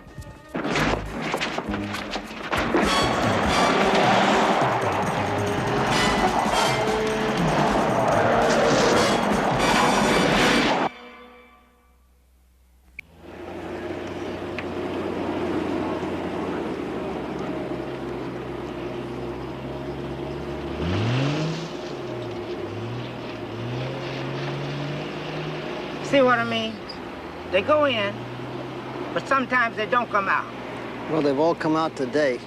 Except for that Lincoln yesterday, the gold one, and the one you say you dumped on him, Charlie. I did dump it here. Yeah, well, I don't see it, Charlie. And if it were here, I'd see it, right? Look, Riley, it's already been cut apart. You see, they pulled the part they want, and they pressed the rest of it. Front end, transmission, doors, and fenders, okay? Calm down, Charlie. Yeah, but what is he busting my chops for? I ain't no snitch. Not a good one, that's for sure. Riley, what do you want from me? Love and trust? You got me on a bad rap, man. This is my 3rd grand theft auto, and I'm over 40 years old. If I go away on a long one now, I'll be a piece of meat when I come out. You wanted a deal, and you got one. If you don't like the way my partner talks, that's too bad. This may be a first for you, but we're used to dealing like this all the time, and we don't like it either. Now, who owns this place? Who knows? I drive one in, and Simmons hands me cash, and I call a cab from a block away. I think we got enough for a search warrant. What do you think, Bill? Well, if we don't, He goes away, not me. Okay, I'll apply for it. We can hit it tonight. Thanks, Sergeant. You sure wake up mean on Tuesdays. All right, Buck, let's go.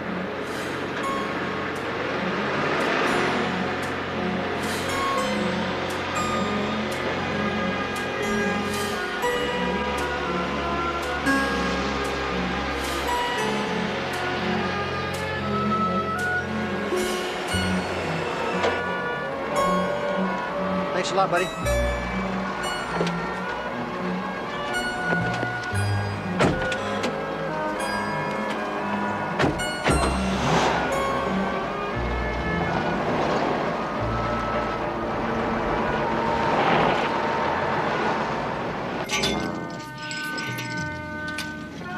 Cut the light. All right, you guys stay here and keep the place secure.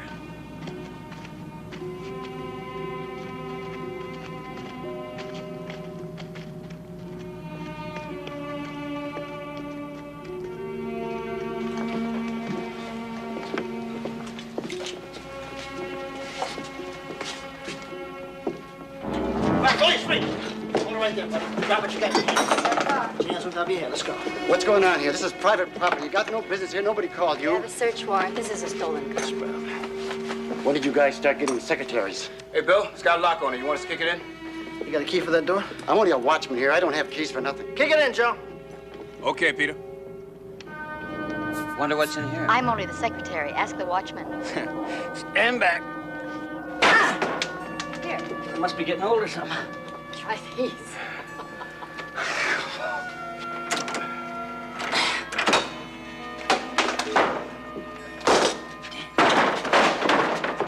Hey, you want to look at this? What do you got?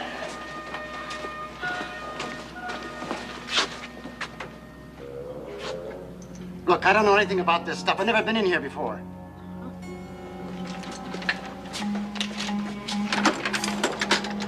There were over 200 of these alone. We were up all night making out the property vouchers. When did you inform the feds? This morning, after we inventoried. Ever try to reach one of them in the middle of the night? I don't have to anymore. You do. You know, some of them are pretty annoyed that the papers got it before they did. Captain, let me tell you something now. We didn't inform the papers. They picked up some radio calls for the truck and stuck their noses in it the way they always do. Okay. Now you explain it to them. Now? Now. Fellas, Agents Bishop and Turner, Sergeants Crowley and Anderson. Good morning. Good morning. Hi. Who's in charge of the case? I am. Sergeant Anderson here obtained the warrant. I see. You know, of course, the guns are a federal case. Oh, yeah, we know. We tried to reach you in the middle of the night. How'd you happen to get involved in the first place? I mean, it should have been turned over to us. Well, we didn't get involved. We just opened the door, and there they were. I mean, it's luck that we found them at all. Well, your good luck seems to have slightly embarrassed us.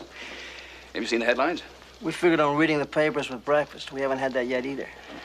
I'll need your files in the case, of course. You're welcome to them.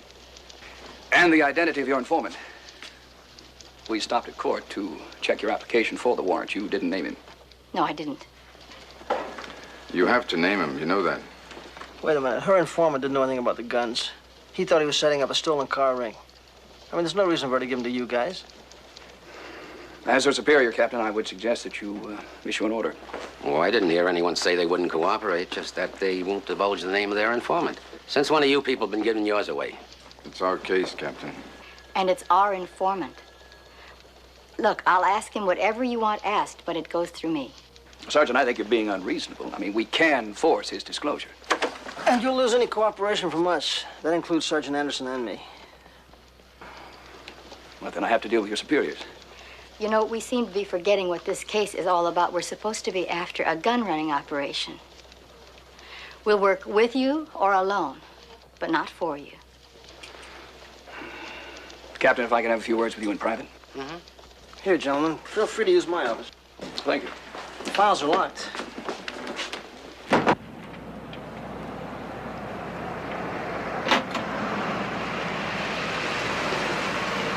We want to talk to you.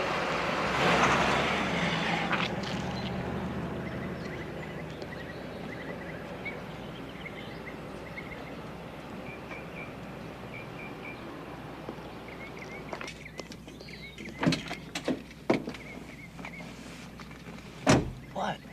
What are you doing here? We're having breakfast. You read the papers? Yeah, but that's what I mean. See, I thought I gave up a car thing. If I knew there was guns there, I shut my mouth and took my rap. The feds want to talk to you. You sell me to them? Once they get you, they never let go. You told me you would keep me covered. You said this was a one-shot deal, and I delivered. Charlie, relax, will you? She can say it to anybody. Yeah, but is she gonna? I won't. But you've got to talk to me. Now, through me, if they get what they need, they may not even want you, okay? Yeah, but I told you everything I know. Charlie, if you didn't know more, you wouldn't be scared.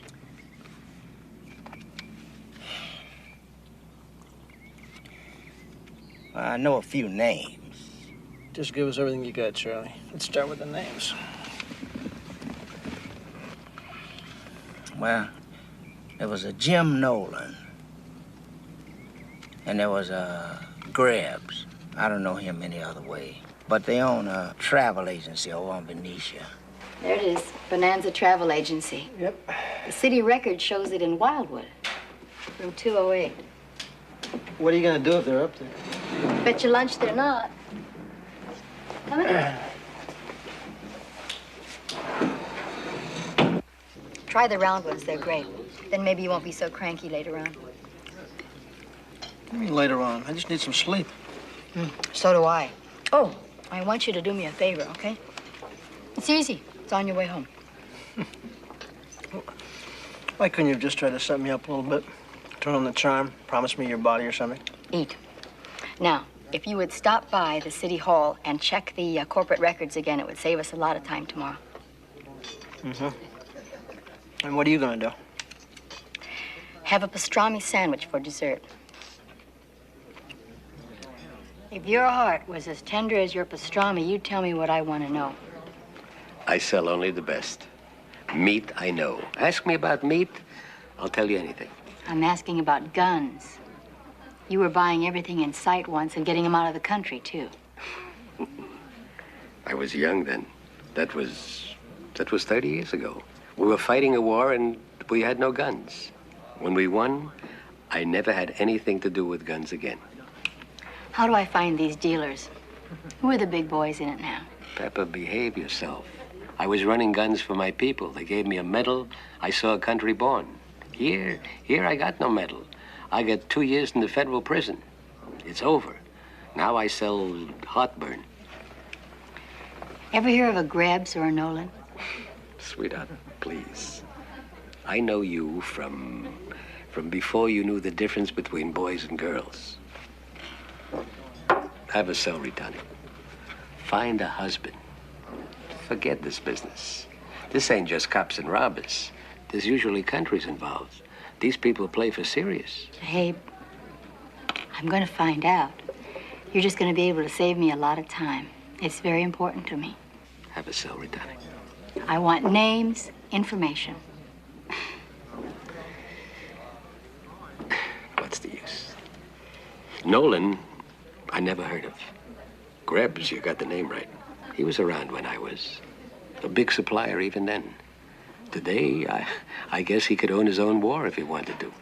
He's like a shadow. He can't be found. I'll tell you this. Your shadow knows guns. He loves them. How many of these are available? Government's selling $2,050 a pop. Buy with the Texas company and sell them across the border for starters. Only on paper. And show a 10% profit on the books. Where do you want them to go? San Diego, one of the warehouses. They have to be shipped to make up for that junkyard business. Did you find out who set us up yet? We're looking around. Well, you find them and lose them. I don't like to see any part of my business in the headlines. It brings attention and then comes trouble. How's the watchman holding out? Says nothing without our lawyer around. He's doing fine. He's sure he'll live longer. Now, you find that stool pigeon and buy the cop if you have to. Yeah, the cop's a chick. Who cares? But find that snitch and take care of him.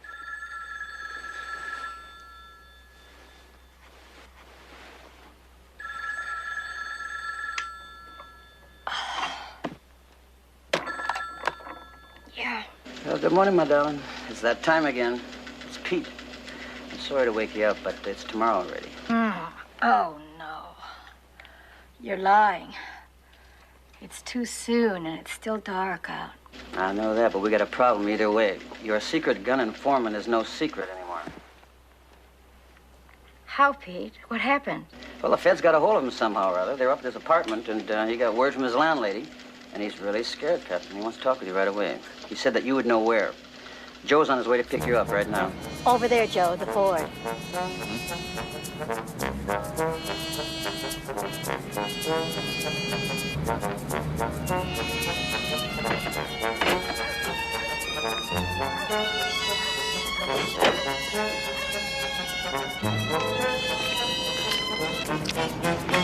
Charlie.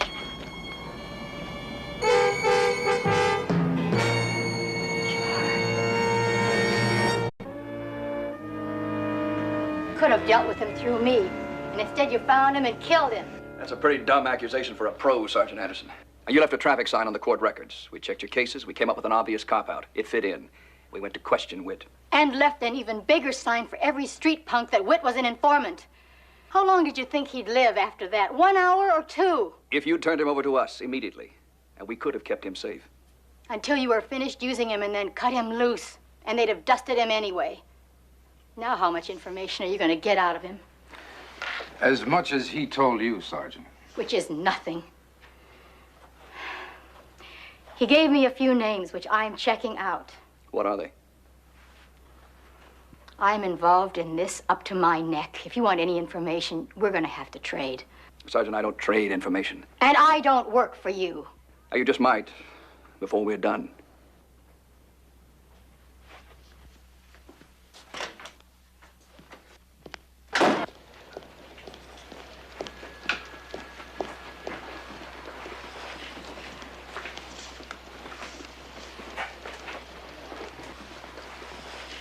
You're late. I was at the Federal Building. Charlie Witt's dead. Yeah, I know. I got the word. I got Pete and Joe over at Homicide to see what they can turn up. I don't like it any more than you do. Here, look at this. Now, we started out with 2 names.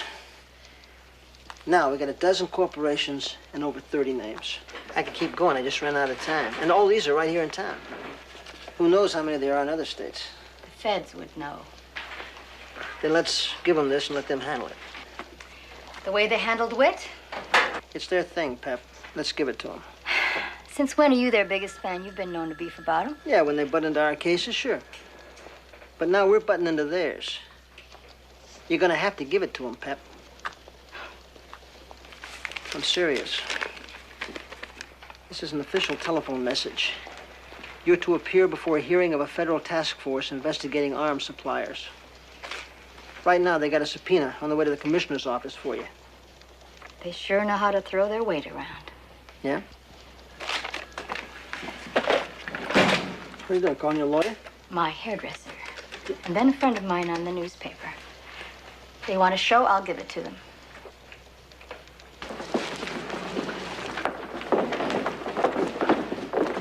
Sergeant, one question, please. Did you give this story to the papers? Oh, I read that this morning. I wondered how they got it, too. Maybe you could put some pressure on them, Mr. Bishop.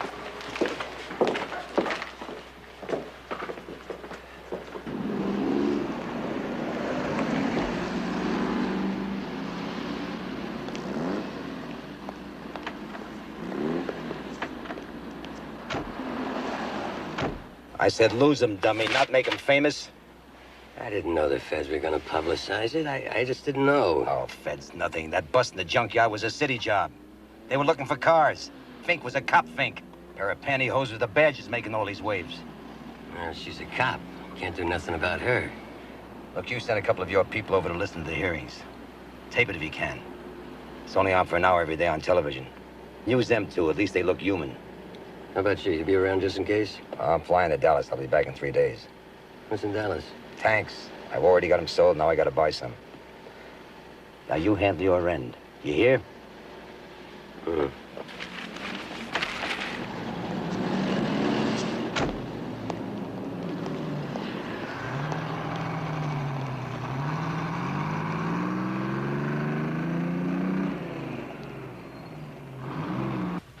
To continue, Sergeant Anderson,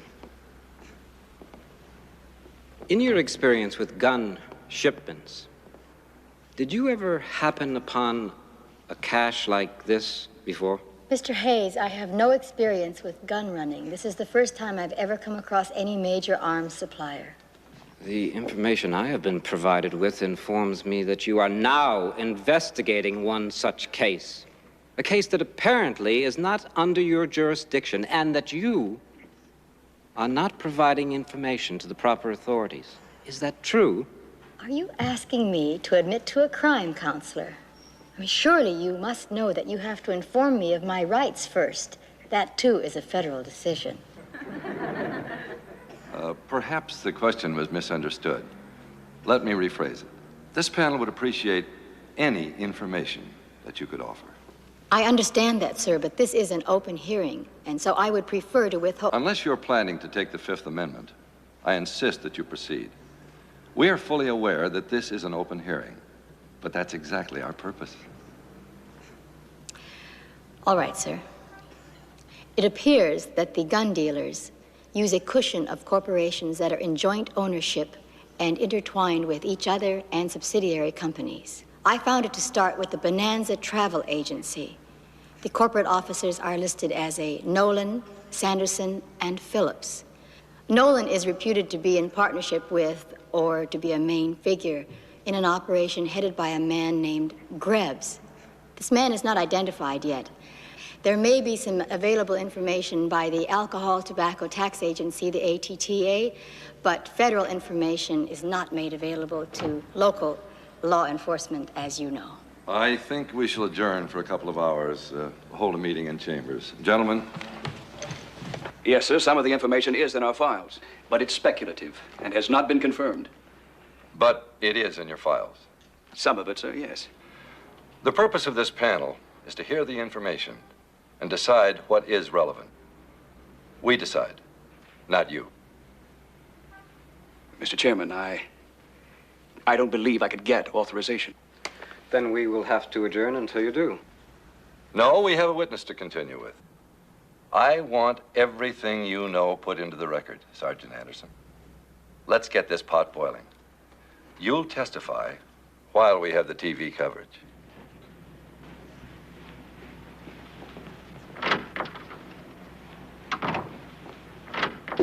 Bishop.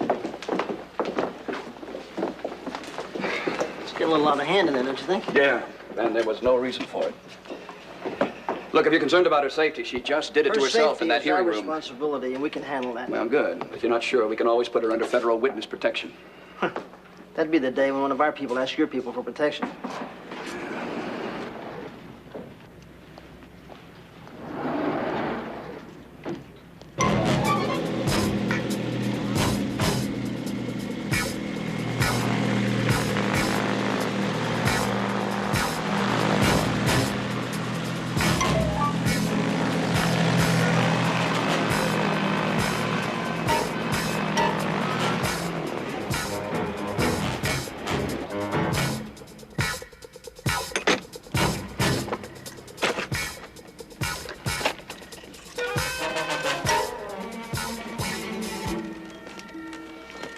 I'm not here, you understand? No flight plan.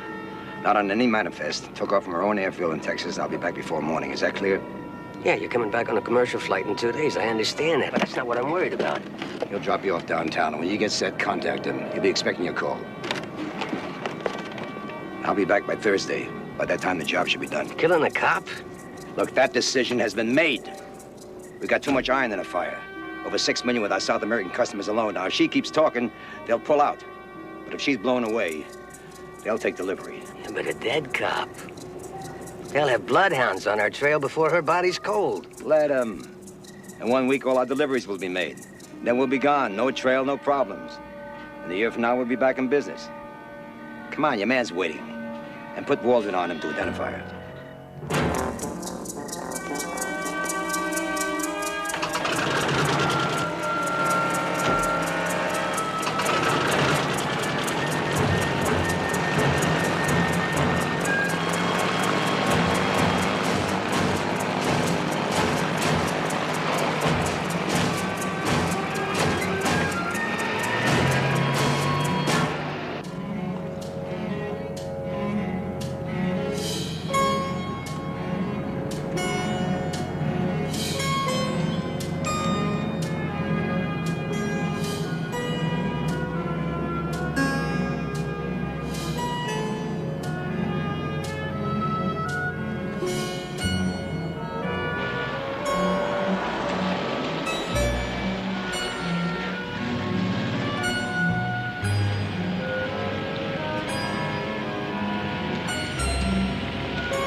Well, who's covering her now? I got a team from Metro hanging a loose tail on her.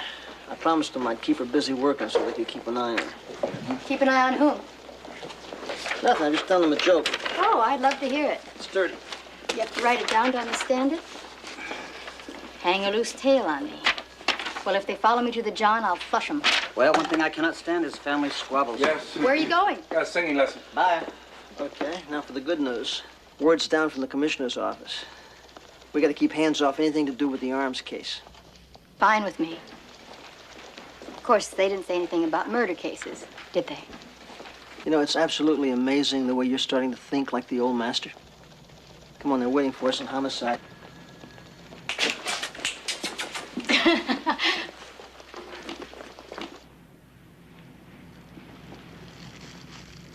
Here you are. Thank you. You were really lucky. They could have taken your head off. Such a nice head. Yeah, you mean it's still there? Frank, did you make a comparison to the bullet that you took out of Witt's body? I anticipated that. You're okay. You mean it compares? This gun that shot at you also killed Witt. Do the feds know that? Not yet. So, there were 2 slugs in the guy that was killed last night. One was yours, but the other was a 9mm steel jacketed job. It tore a 2-inch hole right in the concrete. Why would he want to do it in his own partner? Orders. Sure, you go down, you go out.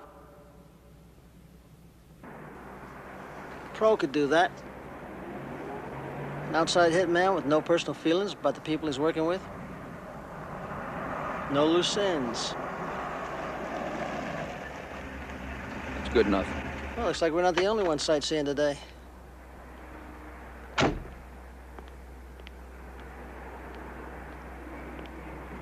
Morning. I'm glad to see you came through last night intact. Not completely. Listen, maybe we better get back to the office. What do you say? You've got what you wanted. You've got your exclusive on the gun case. Why'd you pull all the records on this one? I'm just a cop who got shot at. It happens all the time to cops. Cop or not, you're a federal witness under subpoena. You belong to us. This dead guy, Waldron here, just how does he fit into this thing? Cleared this morning. We believe he ties in with the gun operation. How? We've come across Waldron's name before. With Grebs? I can't give you any more information. You want it all, don't you? Don't forget to take the chalk marks.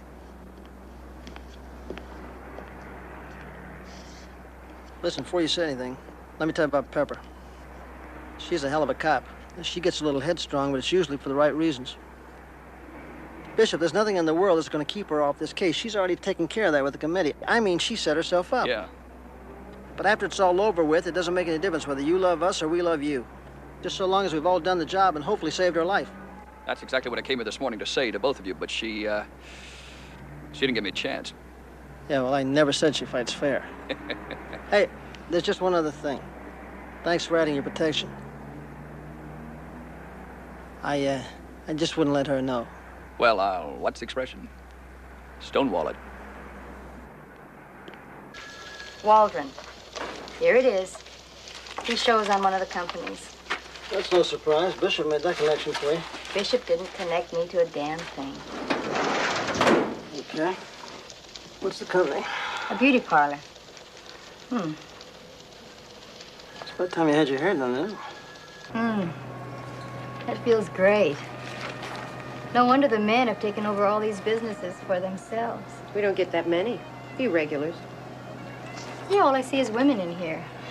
The men who are getting their hair done all the time. I mean, take my boyfriend. Yours? Well, The only men we get around here are the owner and a few of his friends. There's no off-the-street business.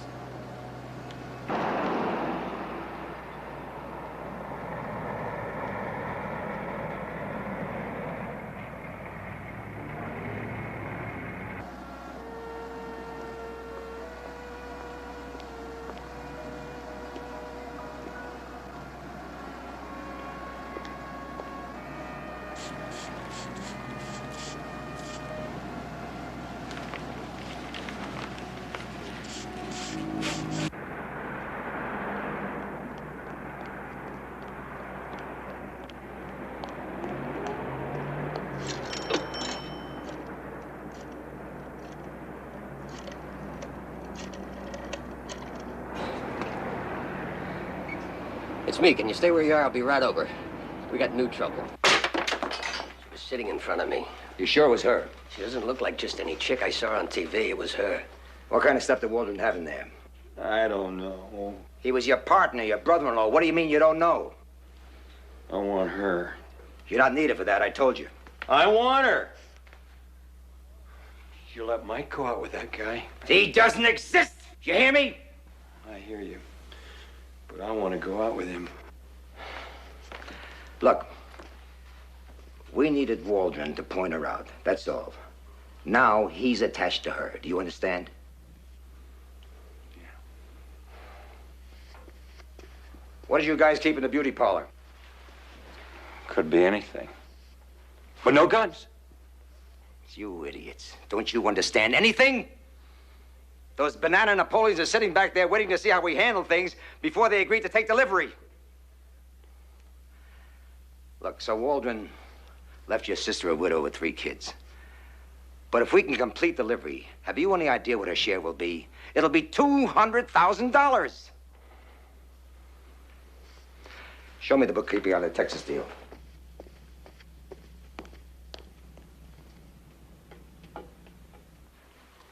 I'm gonna get her. Right. Yeah, okay, right. Pepper. Just never mind the stories. You get to take me home. Well, good. That saves me an argument. But the boss would like to see you right away, Billy. Bishop again. I'll go in with you. He didn't say we, he said me. He just wants to yell a little. He's got it right. I tell you what, you can have the next one. See you in the morning. Go home.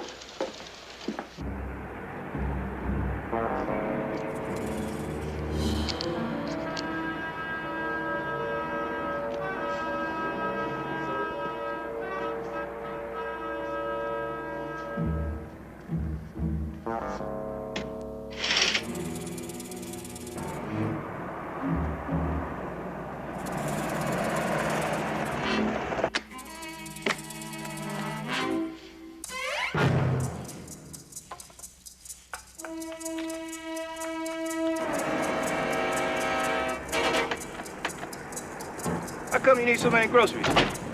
I'm on a new diet. Look, I know this great restaurant.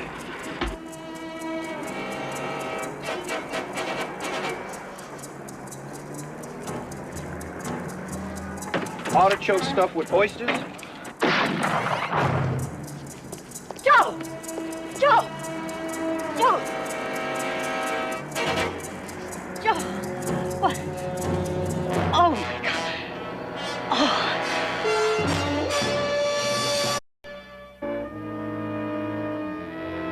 Pep, they said he's gonna be okay. They said the bullet went in and out clean, honey. Sure, well, I've heard that before. I gotta see for myself.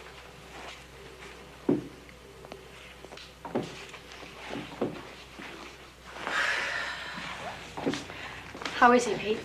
I don't know. They got him so heavily medicated. Seems to be coming out of it a little bit. Did you talk to him? Did he say anything? Nurse told me I had a split. Why don't you go home and get some rest? I'll stick around. Well, I thought I'd stay around myself a little bit. You have a cup of coffee? Yeah, that's a good idea. Come on. We'll be back. Come on. See you, Pep.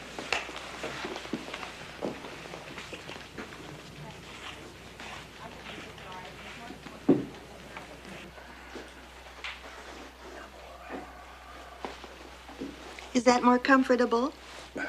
You can't come in here yet. Is he awake? Oh, not completely. You'll have to leave. The doctor said I could wait here. I'm his wife.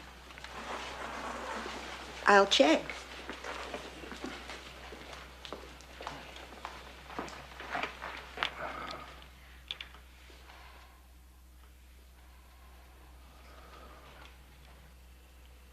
I'm sorry, Pep. We lost a baby. You're young. You'll have more. Not tonight. Where's Pete? He's having some more coffee with Bill. I think he's gonna float away. He's pretty worried. Are you all right? I've been shot. And I'm still hungry. I told you to duck. I didn't hear you. You were lying down at the time. I don't know what to say, Joe. I'm so sorry. What are you sorry about? You didn't shoot me. I might as well have. It's all part of my case, the one I'm not even supposed to be on. It's a federal case. Why am I so stubborn? I should have butted out of there a long time ago, and then none of this would have happened. Now look, I'm the one in bed. You should be feeling sorry for me, not yourself. I'm sorry again. I mean, I'm sorry for you. Pepper. I never figured to come out of the job without an extra hole in me. So I got it. And if it were the other way around, you would take the bullet for me. So you shut up here. I guess I've been told off.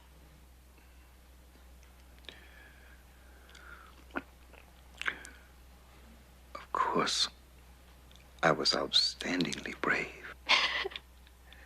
And I doubt if Pete or Bill could ever do that.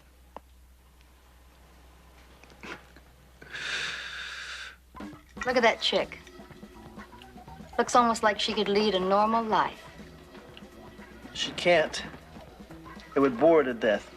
At least it would be her own death. Honey, bring me another one of these, will you? I tell you, maybe you better bring her a warm glass of milk.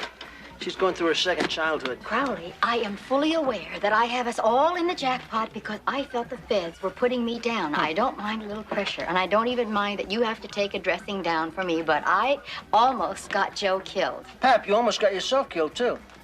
I mean, look, you made a choice, so did Joe. The rest of it's the rules of the game, honey. You got a dime?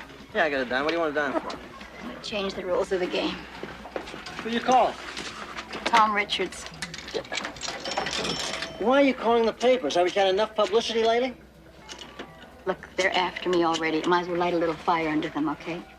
The police desk, please. Yeah, Tom Richards. This is Pepper Anderson. I'm fine. Now, just listen for a minute, and I can give you a story that can break in the morning edition, and it's a beauty. You can be doing both of us a favor. Monday, I'll be testifying at the federal hearing, and I'll have enough names and information I'll have enough names and information to tie up one of the biggest gun running operations in the country.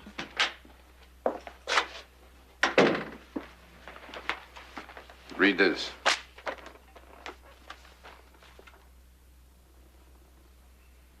Well, she's done it. She's pinned the target right on her own. If they get her there, I wouldn't mind that a bit. Not one bit. We don't know for sure if she's got anything or if she's grandstanding.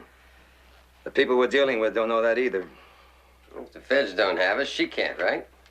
What difference does it make? She's got the junkyard stash. She's messed up the beauty parlor for a meet. Yeah? Hold on. Wait in the other room. Well, go on.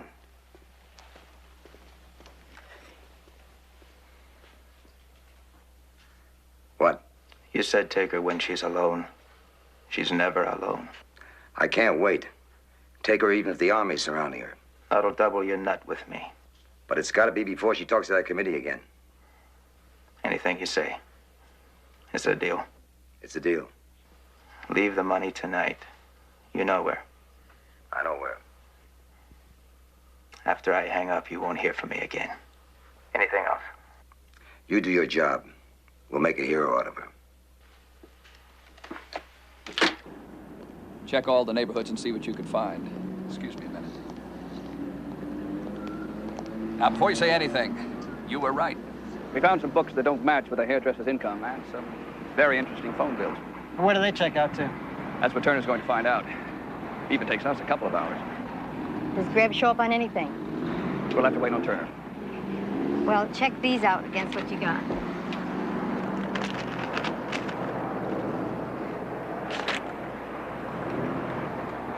Does this make us partners?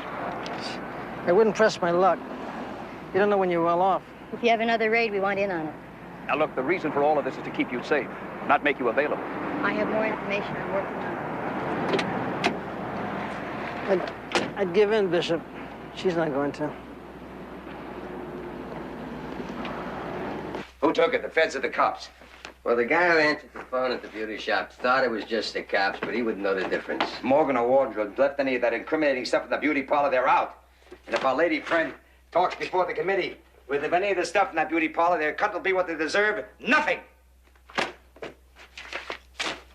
Well, don't stand there like a dummy. Give me a hand. Oh, wait a minute. Buzz my driver's room. We're gonna use your car. Willie, just a second. Willie, you know the routine. Stay in the hotel, take care of all the phone calls. I'll be in touch with you later. Right. Well, let him hit us now, for all the good it's gonna do him. Come on.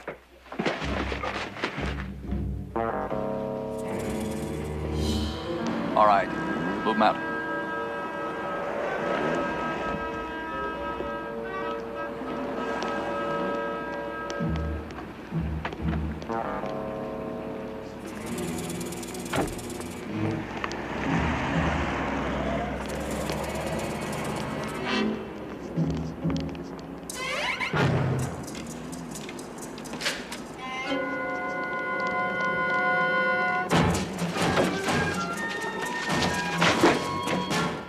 You're lying!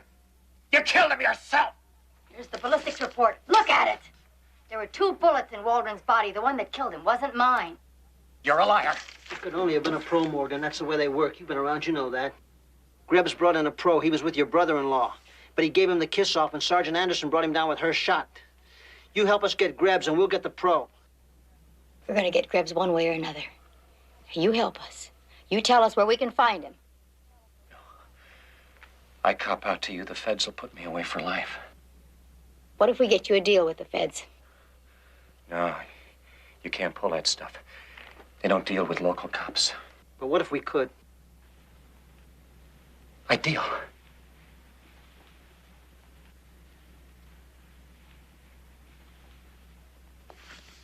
I want Grebs. We'll deal. Better leave it.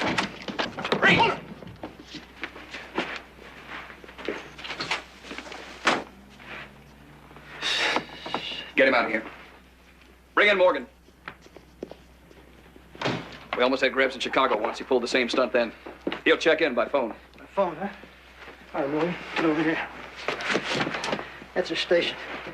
Now let's see you deliver.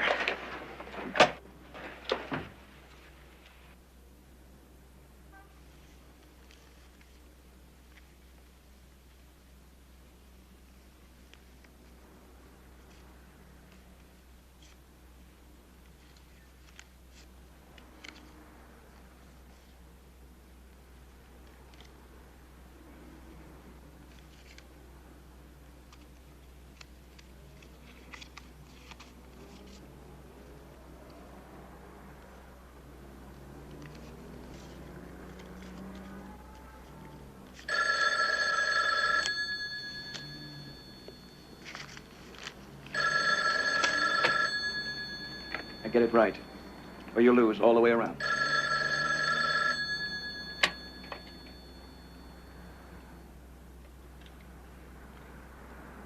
Hello. Who is this? Morgan? What the hell are you doing there? The cops took the penthouse. So I called Willie and came up here. We want to know what to do. Where's Willie? We went down to get some food. We didn't know how long we were going to be here, and he was hungry. Yeah, that creep's always hungry. Yeah, him and his enchiladas. What are we going to do? I just don't want to stay around this town. The cops are right in our tail. Well, couldn't we all just talk it over? Where are you guys? We're at the junkyard. Just hang there until I find out what the man wants to do. You stupid. Well, what is the problem? It was just Morgan. Just Morgan, huh? How did he know to go to the hotel? It was you I told, not him. Well, I just wasn't thinking fast enough. No, you weren't. 12847, 12040 request an additional unit at the northeast section of the yard. 12847, roger. Show me en route, verified, 5th and Olive.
Bishop, take him out that side. Come on. All right, get out. Let's move it, move it. Come on.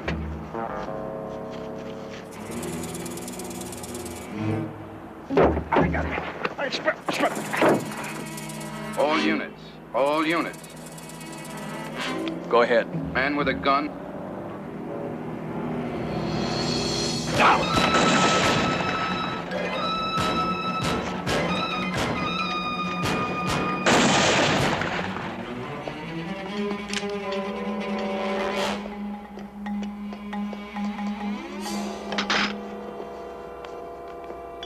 Staying on top of them, I had to do the same thing. Move it over. Hey, Lily. Hi, Bishop. Hi. You don't care who you drink with, do you? Ah, He's fine. lady, don't you ever forgive? As a matter of fact, this old boy here kind of saved your life, didn't he? Uh-huh. Sure did. Well, I think you two ought to kiss and make up. I'll drink to that. I'm sorry I suggested that.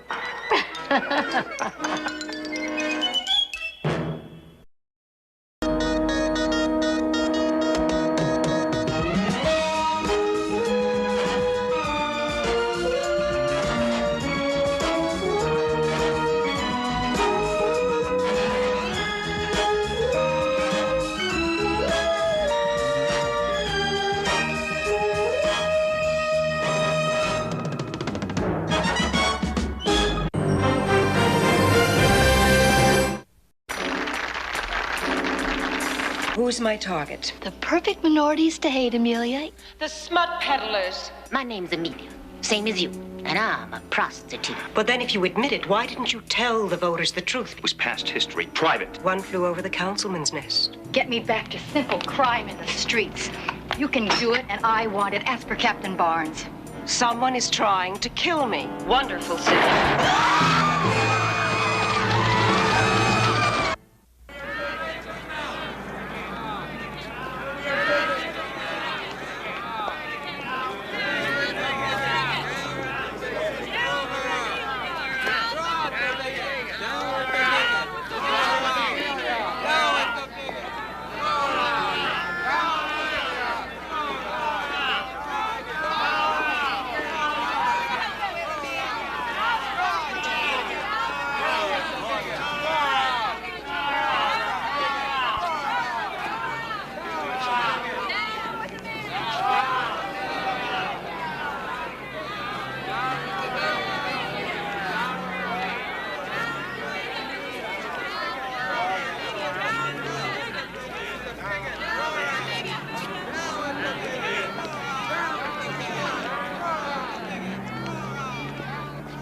And now here, once again, our own Amelia Boyer.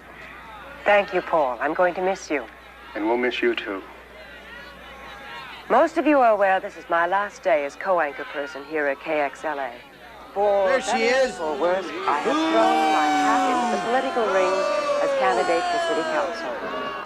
I would like to say to those very vocal demonstrators who are at this very moment picketing outside the studio, you are not pressuring me into this resignation. On the contrary, I am simply abiding by the FCC ruling for equal time for all political candidates. Neither picket lines nor threatening phone calls can stop me in my crusade to make this city a better place for clean-living, God-fearing Americans to live and to work. Thank you. I won't do it. Afraid you're gonna have to. Listen, I couldn't stand Amelia Boyer when we were in high school. I can't stand her now. I hate what she stands for, and so do you. I'll do it. I'll guard Amelia's body even with my fractured flipper. There's your volunteer. Nope. Well, how about me? Or am I too minority for Mrs. Boyer? I got direct orders from Captain Bly. Sergeant Pepper Anderson's the man for the job. The man. As a matter of fact, his exact words were, the only man for the job. Well, I won't do it. Tell Barnes I won't do it. I told him you wouldn't do it. Well, You're doing it. all right, I'll tell him. You tell him you do that. Just say, Captain, you can go to hell. Sergeant Crowley told you what I told him. And incidentally, it came from the chief himself. Captain Barnes, I have a good reason for wanting to be relieved of this assignment. Good reason? I think so. Hold it, Pepper. Before you say it, let me warn you, it better be good. And a hell of a lot better reason than the one Sergeant Boldroff gave me for not wanting to be Hirohito's bodyguard when he was visiting our fair city. Well, it seems that Sergeant Boldroff was a prisoner of war in Japan. So, while he was a prisoner of war, he swore that he was going to get that guy one day if he ever caught up with him. Now, that's the excuse he gave me for not wanting to carry out my direct orders to see that no bodily harm came to our royal guest while he was visiting here. Now, I ask you, your whole life, have you ever heard of a reason as lame as that? Now, what's your excuse?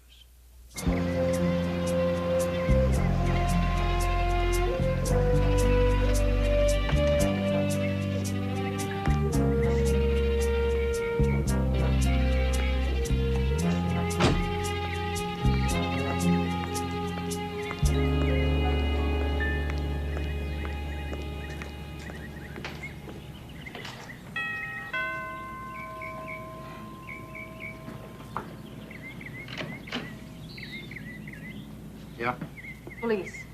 Sergeant Anderson. All right. Come on in.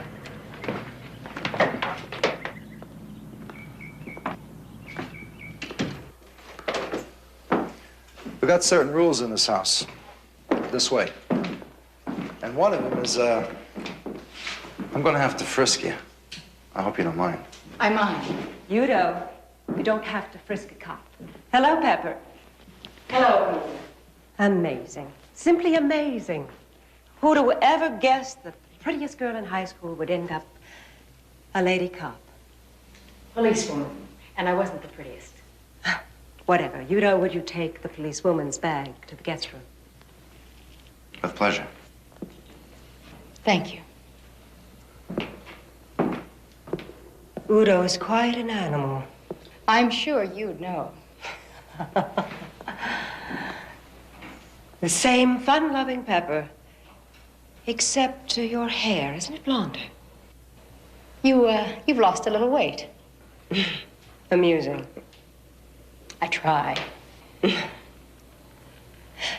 At least I made something of myself after I left school.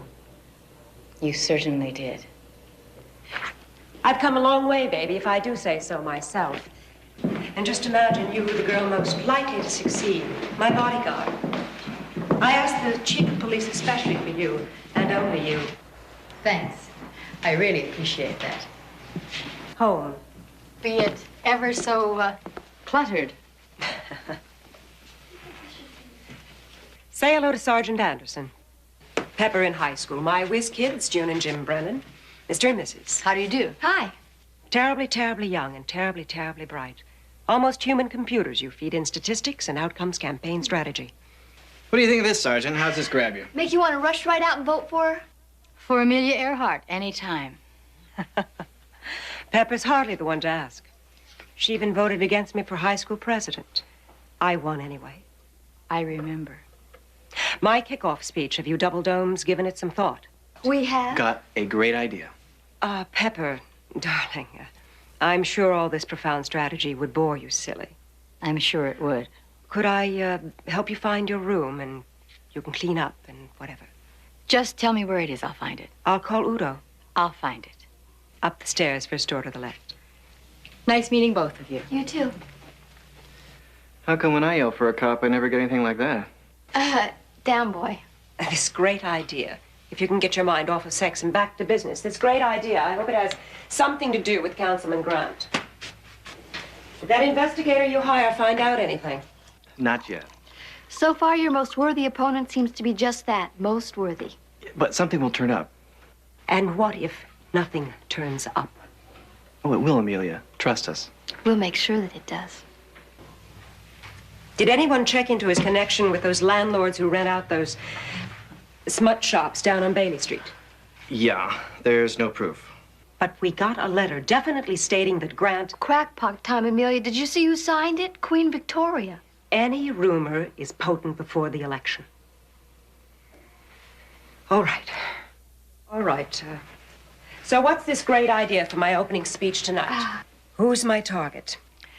The perfect minorities to hate, Amelia. The prostitutes, the vandals, the smut peddlers, the dope addicts, the sexual perverts who, with their insidious filth, are contaminating our lives and the lives of our children.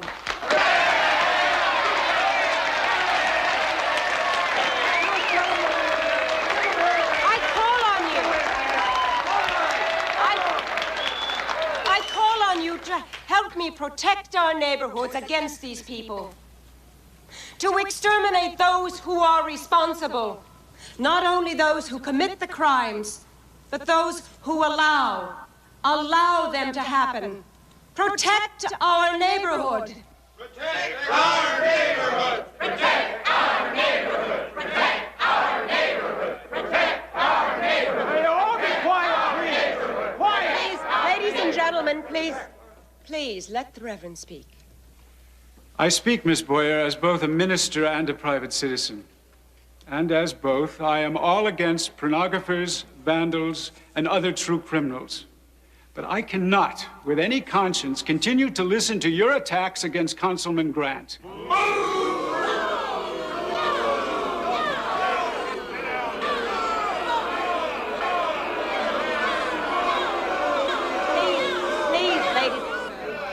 Please, ladies and gentlemen.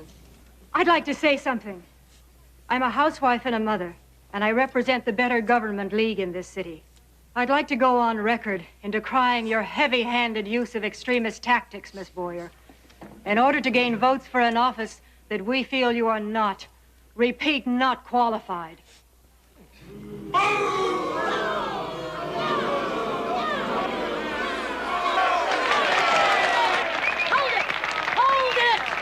Now, quiet. You listen to me. And you listen. Miss Boyer, my name's Amelia, same as you. And I'm a woman, same as you. And I'm a prostitute. Oh, you may not like what I do. I can't say I'm proud of it either. But I don't know no typing. And I ain't had much schooling. I don't punch a clock. And I don't gussy myself up for no office. But that don't give you the right to tell me where I can or can't live. I can live anywhere I want to. And nobody here can tell me I can't.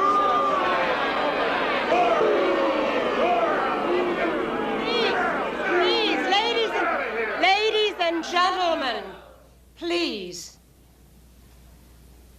Let us hear what this unfortunate, misguided lady has to say. Why don't you tell these folks the truth? Now, I have civil rights, ain't I? I can live anywhere I want to, right? You're right. You're absolutely right. Her kind can live anywhere they want to now. And that unfortunate situation will remain as long as Councilman Grant is in the office. But if I am elected... If you are elected, you know what? I'll sue you. I'll take you to court. I'll take you all the way to Washington, D.C. if I have to. I'll give you the fight of your life. Oh, I may not win, but it sure will be fun. Now, how about that, honey? Oh, I'm leaving. I'm going. Listen to me. Any man here who is without sin, let him catch the first stone. I know my right, and I'll have the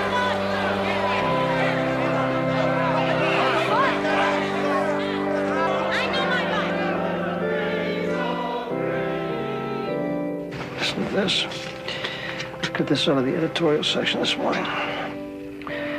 In Germany, the Nazis first came for the communists, and I didn't speak up because I wasn't a communist. Then they came for the Jews, and I didn't speak up because I wasn't a Jew. Then they came for the Catholics, and I didn't speak up because I was a Protestant. Then they came for me. And by that time, there was no one left to speak up for me.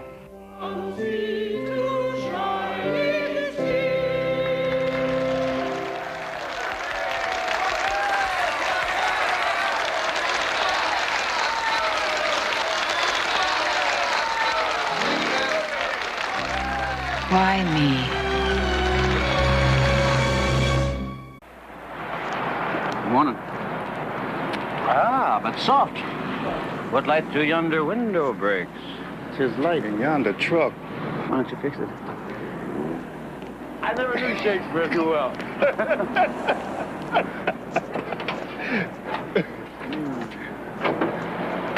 Oh, I may not win, but it sure will be fun. Now, how about that, honey? Oh, I'm leaving. I'm going. Get lost, sister. You don't need that kind. Take it easy, my darling. Hold it. What did she ever do to you? Streetwalkers, commies, preverts. They don't belong here. Well, where do they belong, Goldie? Anywhere away from good, upstanding citizens. Hey, you two aren't sticking up for that hooker, are you? Goldie, I don't care if she's a hooker or a nun. I'm talking about rights. Hookers got no rights.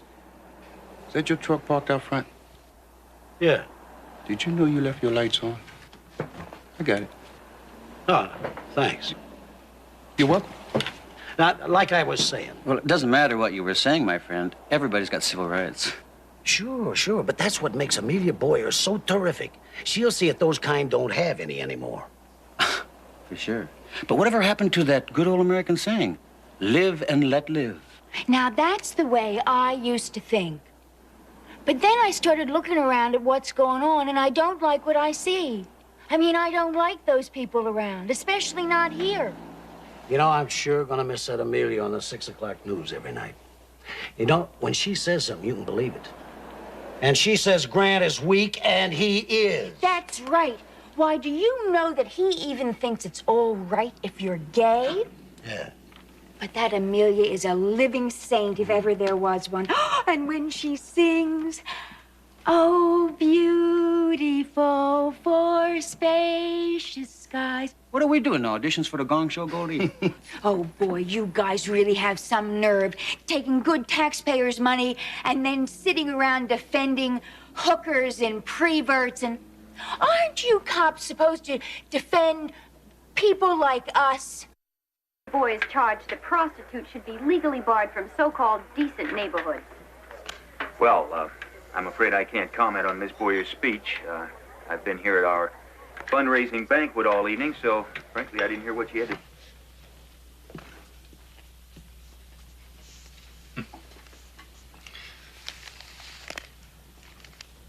Protect our neighborhoods. Your all-American dream and a catchy slogan. Ron, how can you argue with that? Easy. You don't protect neighborhoods by taking away civil rights. Well, how are you going to stop it? Barbara, we just have to. These, Hitlers and McCarthys and fringe lunatics who destroy freedom by promising so-called decent folks that they're looking out for their best interests. We just can't let them do it. Every citizen has the right to express himself, but legally, honestly. Can you hear yourself, darling? Can you hear this pedantic soapbox ring you're getting into your speech? Well, the voters won't buy it. I mean, it's... Well... More coffee? Please.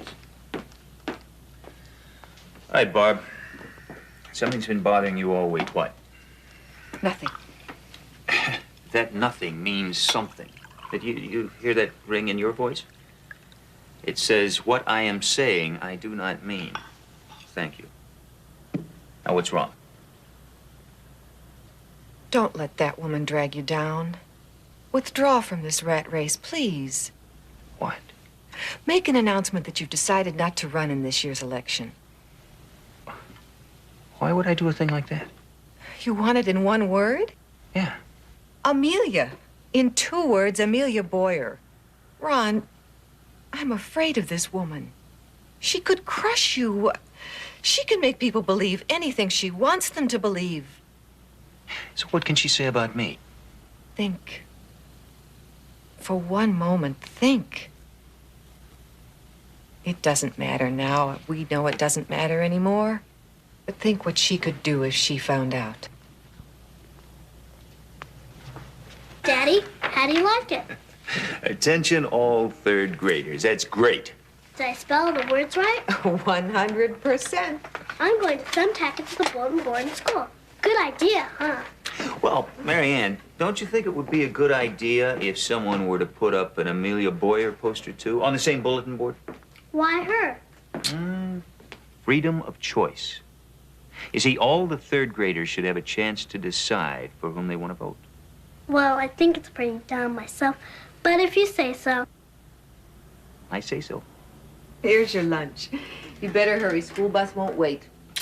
Bye. Bye. Have a good day. We love you. Love you, too. I'll see if someone wants to put up an Amelia Boyer poster, too, even if I still think it's dumb.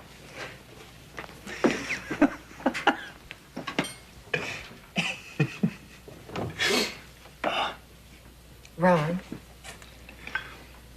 you could always go back to teaching. I'd like that.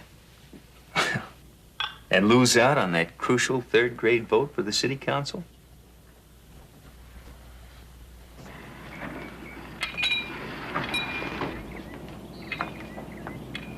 Good morning, Pepper. Over here.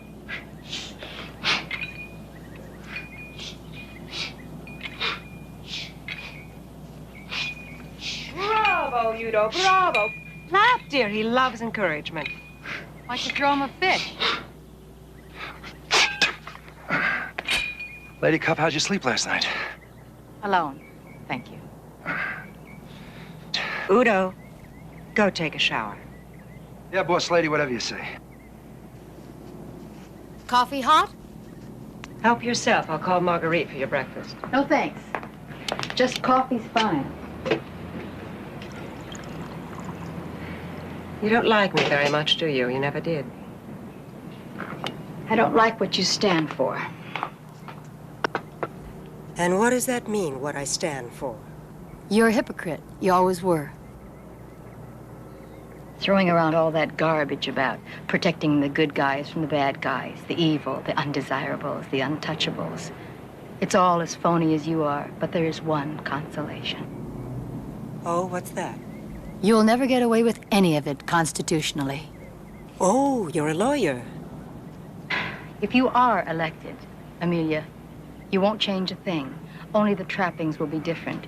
A sense of new power, a new office, a new bed to sleep around in. Bed to sleep around in, grammatically incorrect. And what's that supposed to mean? Are you implying that I'm a tramp? You tell me. I mean, what's the difference between doing it for money or favors? I resent that. Remember Beatrice May Jesse? Beatrice May was a thief. That's why no one voted for her for class president.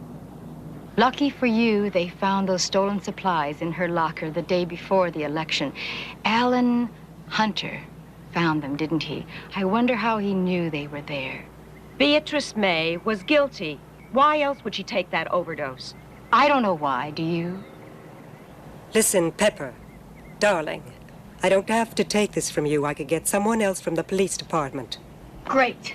Get me back to simple crime in the streets. You can do it, and I want it. Ask for Captain Barnes. I am not letting you off of this assignment.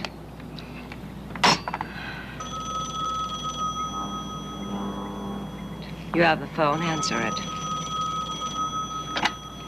Sergeant Anderson speaking. You tell that Amelia Boyer to cool it, or she'll get her lousy head shot off. Good, huh? The timing was perfect. Who was that?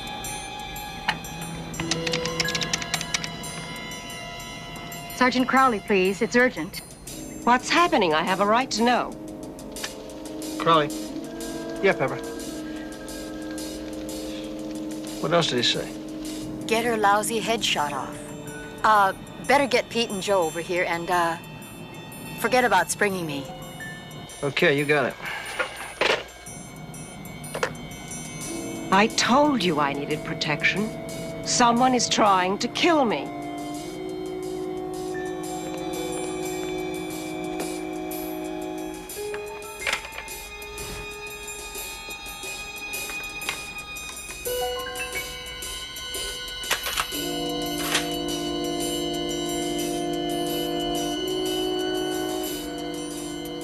This Sergeant Anderson, good-looking chick? Good-looking chick. You sure you know what to do? Hey, this isn't the first time. It won't be the last. I'll call to verify if it's still on. You know the time and place? I know, okay? I know.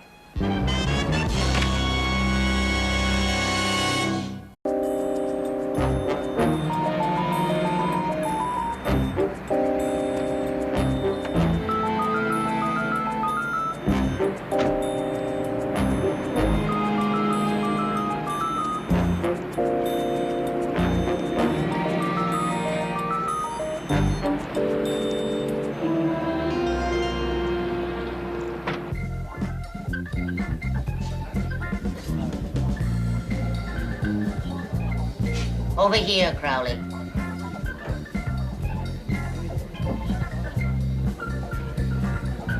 What's the matter? Can't you see in the dark? It's gonna be. Rest your weary bones. What's that you're drinking, Shirley Temple?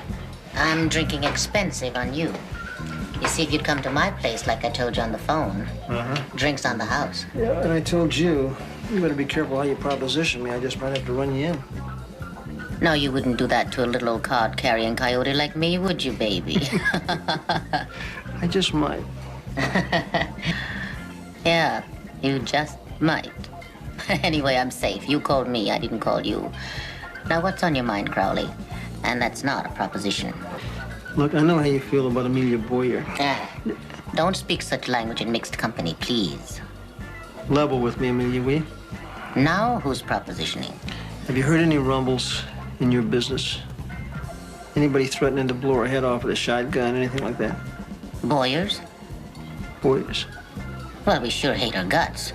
But we have enough trouble with the law in our regular business. Why make things tougher? You know, that's the way I figure it. Why? Bill Crowley? Yeah. Telephone. Excuse me. Thanks. Crowley. Oh, yes. Yes, sir. Yes, I understand. Where are you now? On the corner near you there, there's a coffee shop. That's right, that's it. About 15 minutes? Okay, I'll see you then. Thanks.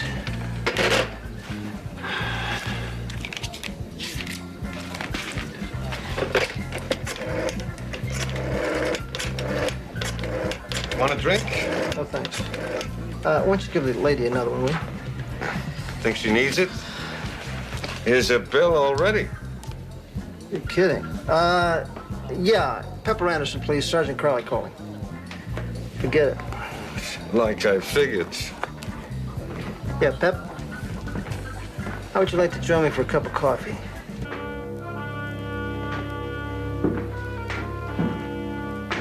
Hey, Fuzz. Where's Pepper? You mean Sergeant Anderson? Well, she went out for coffee. If it's all right with you. Oh, yeah. What's your name? Are you talking to me? Yeah, I'm talking to you. Well, my name is Investigator Pete Royster, but you may call me Peter. Well, Royster, you don't match the decor around here. You got no swank. You get the drift? You don't know how much that hurts me coming from such a swank. I always thought I was. I went to swank schools. I ate nothing but swank food. As a matter of fact, I never talked to anybody who wasn't swank. I thought I was the epitome of swank. Goodness. Well, you're not swank. And they've been lying to you. Maybe you ought to do something about it. I think this is better. Yeah. I don't. What's the matter with it? Blue. Baby blue. Terrific audience impact. Nobody doesn't like blue. Is this better? No, not for today's rally. 5 church groups have requested blocks of seats, so boobs are out. Look, if it'll make you happier, I promise to lower the neckline for the American Legion next week. Plunging in glorious red, white, and blue, okay? There you go. When's Jim supposed to be back? He was meeting the contact at 10, so any minute now. Didn't that investigator give us a hint of what he'd found? Nope. He just phoned Jim, and he said to me he'd meet him in the park with the information and for Jim to bring $1,000 in small bills. If blue is your color. I don't know. Where's Pepper? She has style. You don't trust me? Don't be a goon. Of course I trust you. It's fine. It's fine. I'm just furious at that pig-headed blonde running off without telling you where she was going. Listen, maybe we should lose Sergeant Anderson. I mean, for some reason or other, she seems to upset you.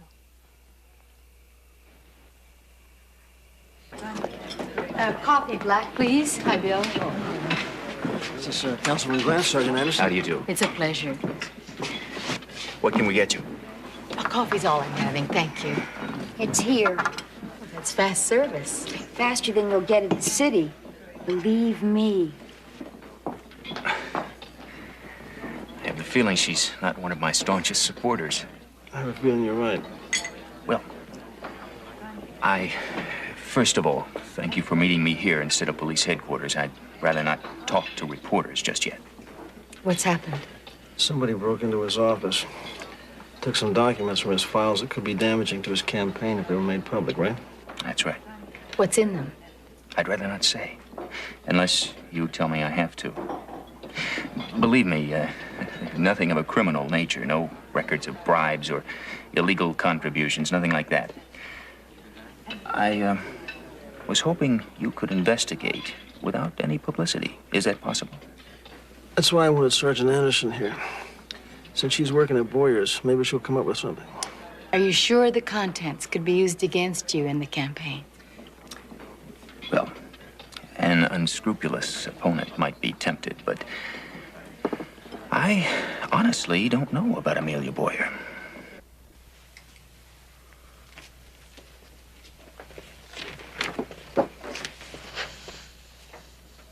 Fantastic. Utterly fantastic. Is it worth $1,000? 10,000. 100,000. This'll do it. This will do it. What a sensation this will be at the rally this afternoon. Not yet, Amelia. We stick to the original plan. Why? This is all we need. We simply tell the voters the truth about their Councilman Grant, war hero. Well, maybe you won't have to tell them the truth. Not if we do it our way and force his hand. All right. Do it our way, Amelia. And you won't have to worry about Councilman Grant anymore. It's on.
Very nice. Well, it's so. I'll buy it. Love the color. See, I told you. It needs this.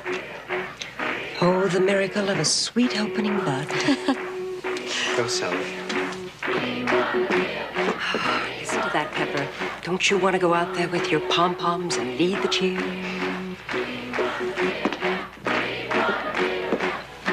Cheerleader, huh? Someday you have to show me your pom-poms.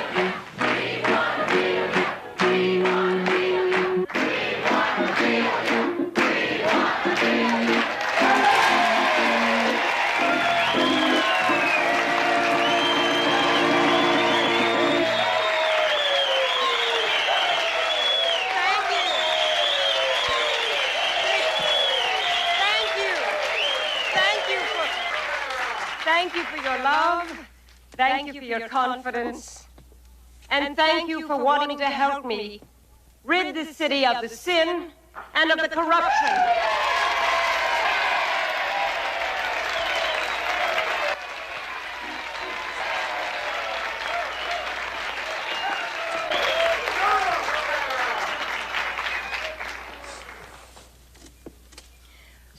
When I started this campaign, I made a promise to myself that I would never say anything personal against my opponent, Councilman Ronald Grant, who is a family man and a hero of the Korean War.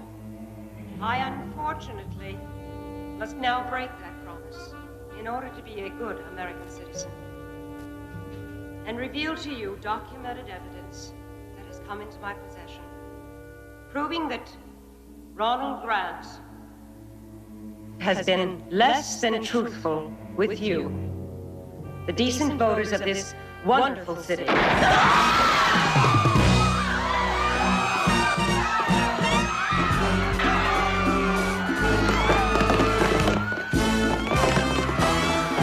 Just relax now. You're all right. You're all right. I'm lucky you missed me. Lucky for you, he's a lousy shot.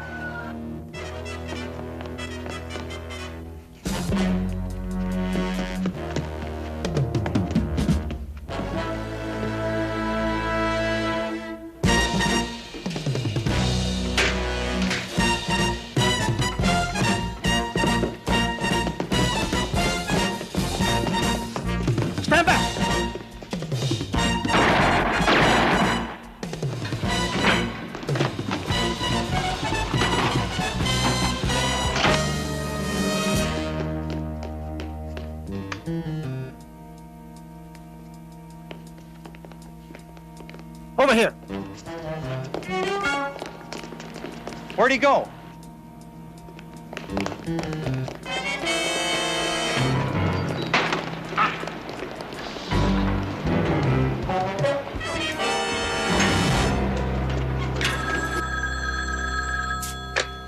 Hello. Councilman Grant? Yes. My name is Jim Brennan. I work for Amelia Boyer. Oh, yeah. Somebody just tried to assassinate her. What? I think we ought to talk.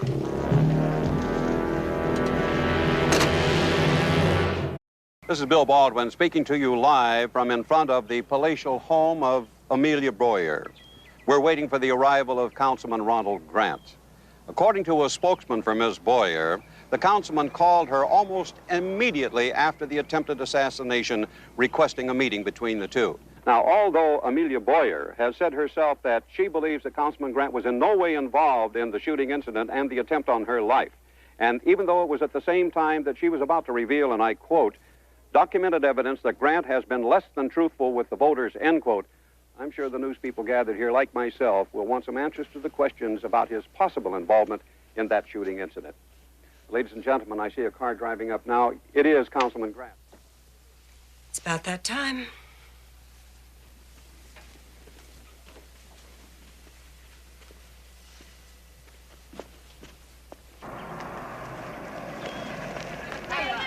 Councilman Grant, Councilman, we know you called a meeting. Now, what's the meeting here? Councilman, come on, give us a break here. We need the news. You're on television, Councilman.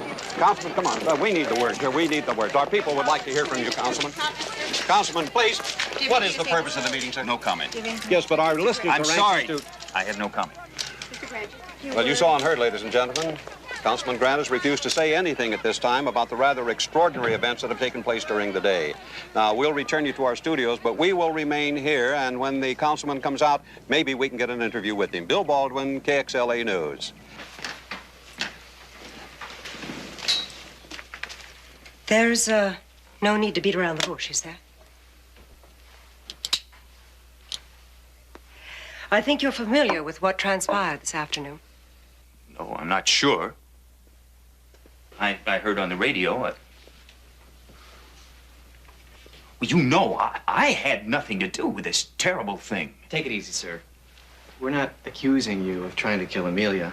That's not the reason why I asked you to meet us here. Yeah, on the radio, coming over. The news reporter kept saying, I called you. You called me. Does it matter who called whom? You're here. And I think deep down in your soul, you know why you came when Jim called, don't you? Your medical records. Those files that were taken, is that your medical record? Yes, yes. Well, Amelia, speak up. Are you in any way insinuating that I had something to do with that burglary? Another election? Another thief? Only no Beatrice May to blame it on. You are definitely out of line. Can I help it if someone happens to send me copies of perhaps stolen medical records? That some loyal, decent citizen bends the law a bit because he doesn't want to see a sick war hero running our government and his life. I am not sick. Now, I've never used my war record in any of my campaigns. Never. For good reason, I think, don't you? Especially since it might bring up that period of your life right after the war. Mr. Grant, is it true that right after the war, you needed psychiatric treatment? Is that true? Yes. In fact, at the time, you were in such a catatonic state you might even be called insane. No, not insane. No, I never was insane. But you were committed to a hospital for nearly a year. Isn't that true? Not that long. Almost all of 1953 in the Veterans Hospital. The wing with the heavy bars on the windows and the guards at the door. It's all in the records. One flew over the councilman's nest. Do you deny it? Do you? Do you, Grant? No, I don't deny it. It's true. Well, then, if you admit it, why didn't you tell the voters the truth before? It was past history, private history. I've been treated. I've been cured. I've pushed it out of my mind. Then we have to push it back. Let the people decide. You're not going to intimidate me, Ms. Boyer. You may as well know that. You're not quitting? No, I don't quit. All right. Then, to put it more tactfully for the press, you're withdrawing. Not in your life.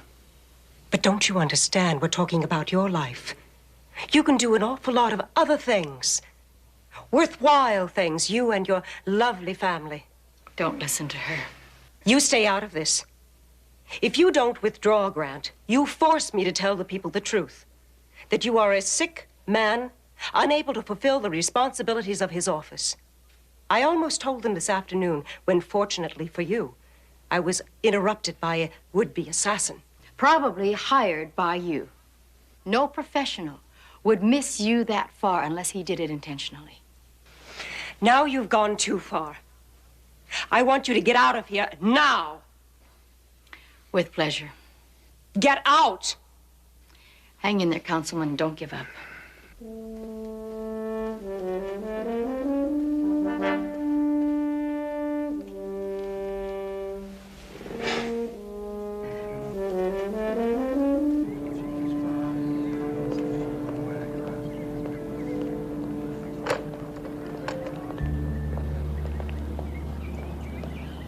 So you got canned, yeah? Yeah, she threw me out. It'd be funny if it weren't so terrifying. You realize she could be elected. Probably will be. Oh. Here he comes. What happened in there? How about it? What was the talk about inside? Now, we need an interview from you. Councilman, come on now, please. Excuse me. No comment. Councilman, come on. Excuse me. What's the meaning for the meeting in there? Come on, Councilman, please. Say something to us. Will you please give us a little help? We need the news. Here's where I find it. Come on. 12Y51, code 1. 12Y51, go ahead. 12Y51, on your driver's license search, we've got a hit. Phone your office for the information. That's a Roger.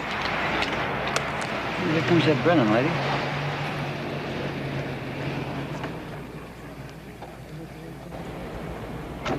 Listen, you follow her. It's just a hunch, but see if you can find out who she's trying to contact. All right?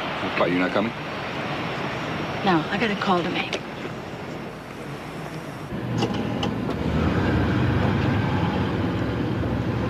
Alan? It's Pepper Anderson. Yeah, Pepper. Would I kid you? Of course it is. How are you? No, it's been a long time, but not that long. Listen, could I see you? I mean, right away? You haven't changed a bit. No, it's very important. Something's come up. Yeah, I know the place. 10, 15 minutes? I'll be wearing a carnation. Now, in my ear. Okay, thanks a lot. I'll see you there. Bye.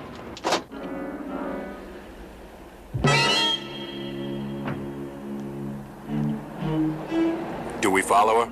Well, Pepper said we should check on her contact. She's coming now.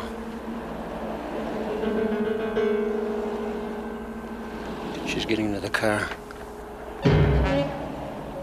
Let's go.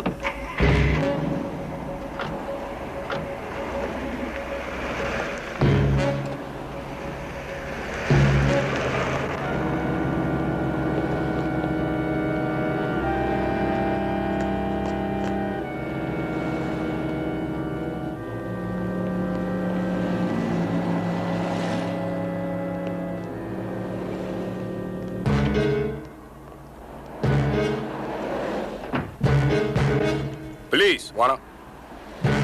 Police! Police, hold it!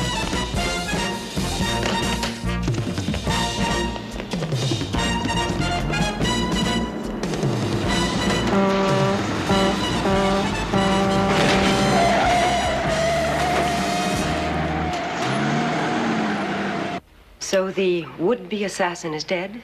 Killed by a truck.